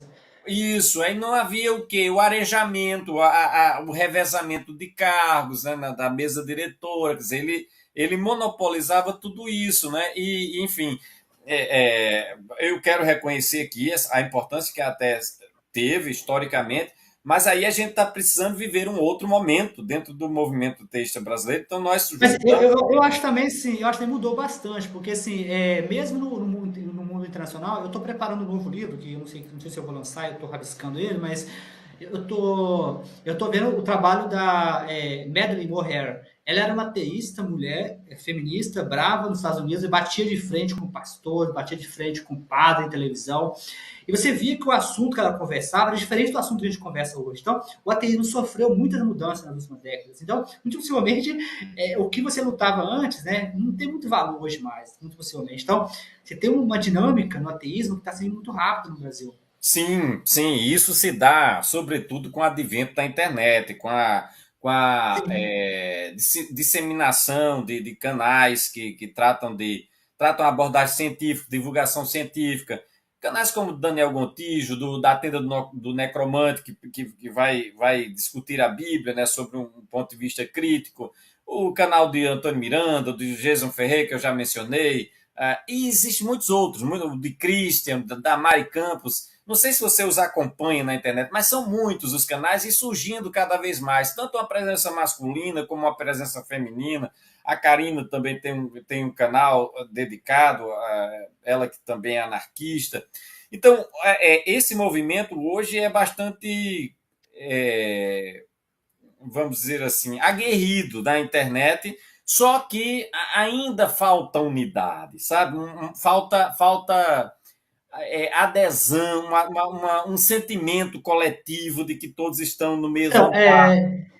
eu acho que isso tem a ver com uma coisa que eu falo no livro. Lá. No prefácio do livro, né, que esse livro mais recente seria a Bíblia, um livro científico, eu falo isso, que no Brasil a identidade ateia não existe ainda. A gente não tem Está se construindo, eu concordo com a gente você. não tem. Mas A gente não olha, tem nós aquela identidade. certo, Jorge, mas já modificou muito, porque antes as pessoas nem sequer mencionavam, porque tinham medo. Esse medo de que você Eu falou. também tinha medo. Eu também Esse tinha medo medo, de pois falar alguma medo coisa. de perder os amigos. Só que aí veio aquela outra etapa que foi muito importante, que foi a divulgação do ateísmo, dos ideais ateístas, pelos quatro cavaleiros do ateísmo, né? Do O ateísmo. Daniel Dennett, o Sam Harris, o Christopher Hitchens e o Richard Dawkins. Esses quatro, eles popularizaram no mundo inteiro o ateísmo, e no Brasil não foi diferente, propiciando esse surgimento de vários canais, enfim, a adesão a uma cosmovisão que as pessoas tinham muito receio de aderir, porque havia uma pressão, havia havia não, há um preconceito, há ainda, a gente está lutando contra isso. E aí, por isso que é tão importante, eu quero destacar isso, tão importante que surja uma associação de âmbito nacional, que possa nos representar com seriedade, com transparência, que possa, por exemplo, no caso em que está acontecendo, que houve agora essa decisão, né, já se formou a maioria pelos símbolos religiosos, nós tivéssemos uma atitude mais proativa, contrária, com manifestações, talvez em frente ao STF, ou com difusão de texto. Eu escrevi um texto, uma moção de repúdio a esse retrocesso, que chamei de retrocesso, enfim. Mas a gente tem que ter isso, essa capacidade organizativa, mostrarmos que a gente é um grupo organizado, que nós não estamos querendo acabar com a religião de ninguém ou ser contrários à religião de ninguém, mas que a gente quer ser respeitado, a gente quer respeitar e a gente quer ser respeitado em âmbito nacional, a gente quer que o Brasil permaneça um estado laico, então a gente tem que estar na defesa dos grupos minoritários que sofrem com preconceito, como o grupo LGBTQIA+, os grupos que lutam pela causa negra no Brasil, né? Contra o preconceito racial, a favor dos indígenas que sofrem a pressão do mercado econômico, dos interesses econômicos que violam suas terras em busca de material precioso, materiais preciosos, madeira e etc., e terras também, não é? Quer dizer, a gente precisa se organizar, mas nesse sentido a gente está criando o MAB, que é o Movimento Ateísta e Agnóstico Brasileiro. Estamos com um grupo de 29 pessoas, o Edmu integra esse grupo, várias mulheres integram também esse grupo, e a gente está nesse processo, Jorge, de criação, de legalização da entidade para a gente ter essa representatividade, para a gente ser realmente essa representatividade de âmbito nacional. Então, logo isso esteja melhor delineado ou concretizado enquanto formalização, né, teria um imenso prazer de convidá-la a tomar parte nessa associação, né, como um membro que vai nos ajudar a propagar a nossa cosmovisão, a discutir temas que são cruciais, como, por exemplo, a eutanásia. É um tema que está embaixo do tapete no Brasil, e um canal como o meu, um canal como o seu, que se dedica à ciência, se dedica a evolução da sociedade, né, dos costumes, etc., a gente tem que estar unido e estar sempre debatendo temas como esse. A propósito, eu gostaria até de perguntar se você advoga a ideia da eutanásia. O nosso canal aqui defende a ideia de que se discuta a eutanásia e, particularmente, defendo que o Brasil viesse, a exemplo de Portugal, a exemplo da Holanda, Suíça e vários outros países europeus que já permitem, ou a sua legislação já instituíram esse direito. Ele fala eutanásia, deixa eu confirmar, que eutanásia é o direito da pessoa morrer, né? A pessoa dizer que ela pode, que ela quer morrer. Isso. Eu não quero mais viver e que um corpo de Sim, médicos, você sim, eu sou a favor. Porque, isso, mas eu já auxilia nisso, porque tem também que tem várias ortotanásia, né, suicídio, o chamado suicídio assistido é quando você mesmo que é o responsável por introduzir a substância que vai, né, dar cabo de sua vida. E a eutanásia que precisa de um corpo, né, de profissionais que vão fazer. Mas você sabe se. Mas, assim, isso é uma coisa que eu vou pesquisar depois, que eu tenho feito muito isso. Como eu sou formado em engenharia, eu tenho estatística, eu tenho muito hábito de ficar fazendo gráfico, né? Por exemplo, recentemente eu fiz um gráfico, o meu livro seria a Bíblia Científica, o volume 4 de uma série que se chama Ciência para Não Cientistas, né? A série tem como objetivo divulgar a ciência. No volume 2, que é religião, eu tenho vários gráficos no qual eu comparo os países ateístas com países que são bastante ateístas com alguns gráficos. Recentemente eu postei um gráfico interessante. Eu postei um gráfico que eu coloquei no meu canal, em forma de. Coloquei no blog também, que chama Ciência para Não Cientista. Eu coloquei sobre a posição do aborto, né? A posição do aborto versus o ateísmo de um país. Eu também fiz uma pesquisa em vários grupos de ateístas para ver o que eles pensam do aborto. Né? Eu achei que quase 90% dos ateístas apoiam o aborto da mulher, que a mulher possa fazer o aborto legal e seguro. Os religiosos é o oposto. Né? Aí eu comparei um gráfico também, e eu comparei o seguinte, que países mais religiosos têm uma lei totalmente fechada do aborto versus países mais ateístas que são mais abertos com relação ao aborto. Então, ou seja, talvez a eutanásia seria muito parecida. Depois eu vou fazer, depois a gente conversa, eu vou fazer um gráfico para tentar ver se eu consigo fazer uma correlação entre abertura para a eutanásia e religião. Eu acho que tem correlação, porque eu chutaria, tô chutando. Eu acredito que haja uma grande aceitação, você vai verificar isso na sua pesquisa, se você a colocar em curso, tanto em relação à questão do aborto, nós somos muito. Do aborto eu fiz. Do aborto eu fiz. Do aborto então, eu ia dizer, tanto em relação ao aborto, mas eu diria que ainda num percentual maior em relação à eutanásia. Né? A maioria, eu costumo perguntar às pessoas que vêm ao meu canal se seriam favoráveis ou não, e em geral são. Né? Até gostaria de ouvir a sua opinião, se você seria favorável que a gente também tivesse esse direito. Sim, não, eu já ouvi essa discussão antes, não me envolvi diretamente, mas totalmente a favor, porque assim, na minha cabeça, eu acho que todo direito humano, inclusive a maconha, né? A maconha deveria ser liberada, né? Porque assim, maconha, aborto, qualquer coisa que envolve o corpo de uma pessoa e a decisão de um indivíduo, isso não deveria ser barrado pelo Estado.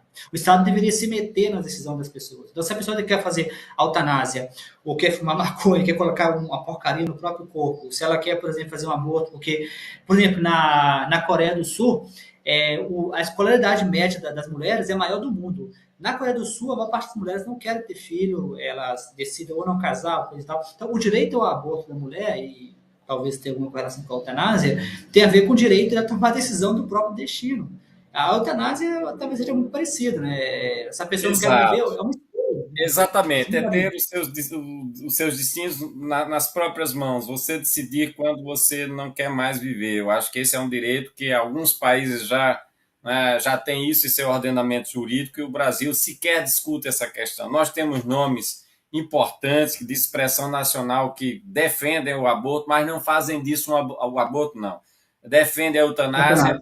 e mais não fazem disso uma bandeira, entende, Jorge? E é preciso que surjam canais que levantem, que despertem esse tema. Nós tivemos um caso no Brasil que tomou as páginas dos jornais, né, de uma jovem que tem uma dor que é a chamada dor mais sofrível do mundo. Ela fica recebendo espécie de choques no rosto, que é terrível, que ela pretendeu, fez uma vaquinha para fazer eutanásia na Suíça, mas aí dissuadiram ela, né, dessa ideia, porque chegaram médicos, porque tem um tratamento alternativo e tal, então ela está ainda nessa situação, mas de alguma maneira ela despertou um tema no Brasil que está, como eu disse, debaixo do tapete, porque muita gente sofre e passa por condição indigna, inclusive, nos tratamentos, quando já estão em fase terminal, com muito sofrimento pessoal próprio, mas sofrimento também da família. E esse assunto ninguém quer discutir, porque o país é cristão e aí os deputados Conservador. acham que vão perder voto com isso, enfim, nem sequer se faz essa discussão e é uma pena, né? Bom, o Gabriel perguntou aqui, estou curioso, Jorge, no ambiente acadêmico, sente alguma prevalência do ateísmo? Infelizmente, assim, eu fiz uma pesquisa, tá no meu livro, tá no volume 2 parece, acho que eu repeti no volume 3. Infelizmente, eu fiz uma pesquisa no grupo da CAPES, assim, a CAPES, que é o grupo da CAPES? O grupo da CAPES são jovens pesquisadores, a maioria são bolsistas, então seria o futuro da ciência. Eu fiz alguns cálculos matemáticos usando estatística de Bayes, né, estatística bayesiana, e eu encontrei que o número de ateu declarado no grupo da CAPES é de 30%. Isso é bem maior do que a média nacional, né? Declarado, que aqui não é TI, não é agnóstico, não é aqueles caras covardes, vamos assim dizer, né? Usando o termo da média Não Norrea. usemos esse termo para não ofender os agnósticos que estariam muito mais com o pé no ateísmo do que fora dele. Então, vamos dizer assim, aqueles que não têm coragem. Eu, por exemplo, era assim, eu estou falando de mim mesmo. Sim, sim. Eu era agnóstico porque eu não tinha coragem de admitir meu ateísmo. Não tinha coragem de falar, eu sou ateísta agnóstico porque eu não queria me envolver. Então, não tinha coragem de perder as amizades, não tinha coragem de falar. Então, são 30% de ateísta declarado. Então, assim, isso é bem maior, mas o número não é tão grande, porque se você pensa, 50% são cristãos, né? A maioria são católicos. Se você pensa que cientista, né, são as pessoas que tecnicamente estão com conhecimento mais avançado na mão, né? Essas pessoas são pessoas que trabalham com conhecimento, são pessoas que trabalham. Eu acho que essa é a parte mais triste da religião, né? A parte mais. O Rich Dawkins, ele falou em um debate, teve um debate muito legal que o Rich Dawkins teve um debate que ele enfrentou. São 3 religiosos versus 3 ateus, né? Um dos ateus era o Rich Dawkins, o outro ateu era o Christopher Hitch, né? E tinha outro cara que eu gostei dele também, que eu não conhecia. E ele comenta isso lá, que ele contou um caso de um aluno da Oxford, um aluno brilhante que ele falou, que desistiu da ciência porque a ciência começou a confrontar a sua religião. Então, a religião, às vezes, tem essa coisa Eles devastadora. desencorajam. A verdade é que há um desencorajamento realmente, né? Eles querem afastar as pessoas do conhecimento científico, né? Para que possam controlar melhor, né, os seus fiéis. Quando o indivíduo Mas não muitas quer. vezes, muitas vezes não eu diria que não envolve somente uma. não envolve somente uma coisa intencional. Porque acontece? Eu tenho um projeto que chama jovempescador.com, que é um projeto que eu meio que eu crio um clima especial para pesquisadores, eu falo sobre artigo científico, eu tenho curso na Udemy sobre isso, mas lá eu fiz uma pesquisa para entender exatamente o que está acontecendo. Aí eu fiz no blog, eu comento lá o seguinte, que muitos pesquisadores, eles não querem um atrito. Eles não querem, porque eles são de família cristã, são de famílias religiosas, e para eles é mais fácil ficar na boa do Claro, que encarar olha, o esse é o tempo, né? problema que a gente tinha que vencer, e eu acho que uma organização ateia de âmbito nacional e os canais deveriam favorecer esse tipo de coisa, porque na medida em que percebe que a sociedade perceber que os ateus eles não estão contrários à religião de ninguém, mas eles estão a favor da laicidade, do direito de alguém não acreditar e o direito do outro de acreditar também. Então, também no âmbito da ciência.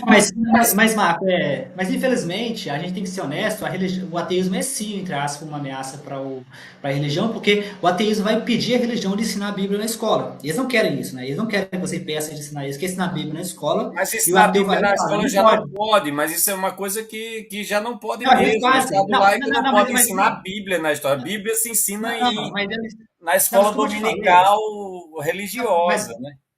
mas como eu te falei, na escola onde eu estudei, lá tem uma Bíblia aberta na entrada. Não, tudo No meu bem, mas são livro, exceções, não, Jorge. não, mas As escolas deixa eu te confessionais, contar um essa caso. sim, eu sou proveniente, por exemplo, de uma escola marista. Eu estudei na escola marista, todo o meu ensino médio, né? E você tem lá a capela, não é só uma Bíblia, você tem dentro da escola, você tem uma capela, onde há missas, etc. Então, eu sei dessa realidade no Brasil, né? Agora, você que também como estudante, né, você vai fazer as suas opções. Olha, eu estou sendo avisado aqui de que está acabando, encerrando, já se passaram 2 horas. Foi um papo tão bom, que suscita tantas coisas, né? Que Eu passa. fiz o seguinte, eu vou fechar aqui, ó. Vou fechar aqui, então pra gente fechar aqui. Ok. Deixa eu fechar aqui e fica. Que a gente já faz o encerramento. Para quem tiver interesse, no futuro eu pretendo interromper o compartilhamento. Eu pretendo fazer esses lives em forma de webinário, que aí fica uma coisa. Ok. Bom, eu passo. Falou de compartilhamento. Realmente a Tá gente bem? está nos momentos finais. Eu queria Deixa, passar a palavra.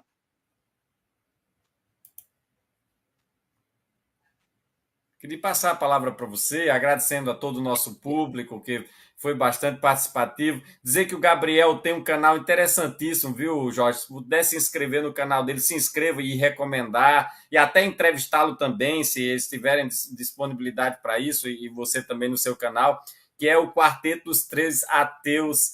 Quarteto dos Três Ateus, onde ele o Gabriel e o.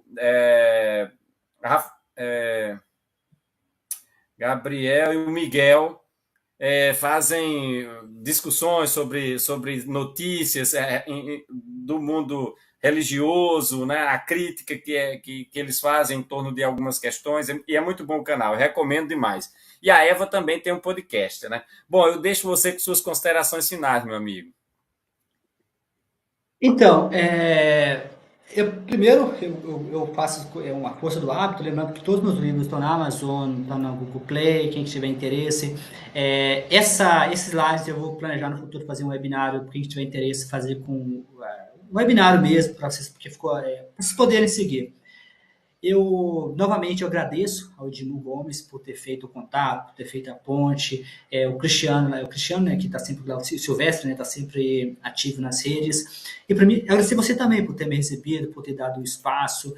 É a primeira vez que eu falo como um ateísta publicamente, é uma experiência um pouco diferente, porque é um assunto espinhoso, não digo espinhoso, é um assunto que a gente não sabe o que é um ateísta. A gente sabe que o ateísta é aquele que nega Deus, mas não tem como um ateísta falar por todos os ateístas. Então, no meu livro eu trago uma visão mais científica, mas você não precisa ser cientista para ser ateu, né? Você pode ser ateu simplesmente porque você é ateu. O ateu não é obrigado a ser cientista, o ateu não é obrigado a explicar nada, o ateu não é obrigado a ser inteligente, ou seja, ser intelectual. Então, as minhas palavras finais seria essa. Eu agradeço muito pelo convite e a gente vai se encontrando. Muito bem, muito grato, professor Jorge. Acho que foi muito bom, né? O programa pode interromper a qualquer momento, entendam se isso acontecer, né? E eu quero agradecê-lo. o canal Ativistas Ateus, agradeço a sua presença, foi muito rico, foi muito enriquecedor. Eu faço votos que o seu livro seja lido, que mais pessoas se interessem por ele, aí estarei à sua disposição para a gente bater um papo mais especificamente sobre o ateísmo no Brasil, né? Com grande gosto eu irei ao seu canal também. Então, a todos, obrigado. O Gabriel também está aqui agradecendo a gente. Somos parceiros, amigo Gabriel, nessa luta para um mundo melhor, de uma cosmovisão muito melhor, que substitua tantas fantasias que acabam sendo ainda prevalecentes em pleno século XXI. Tchau, até a próxima oportunidade, pessoal. Tchau.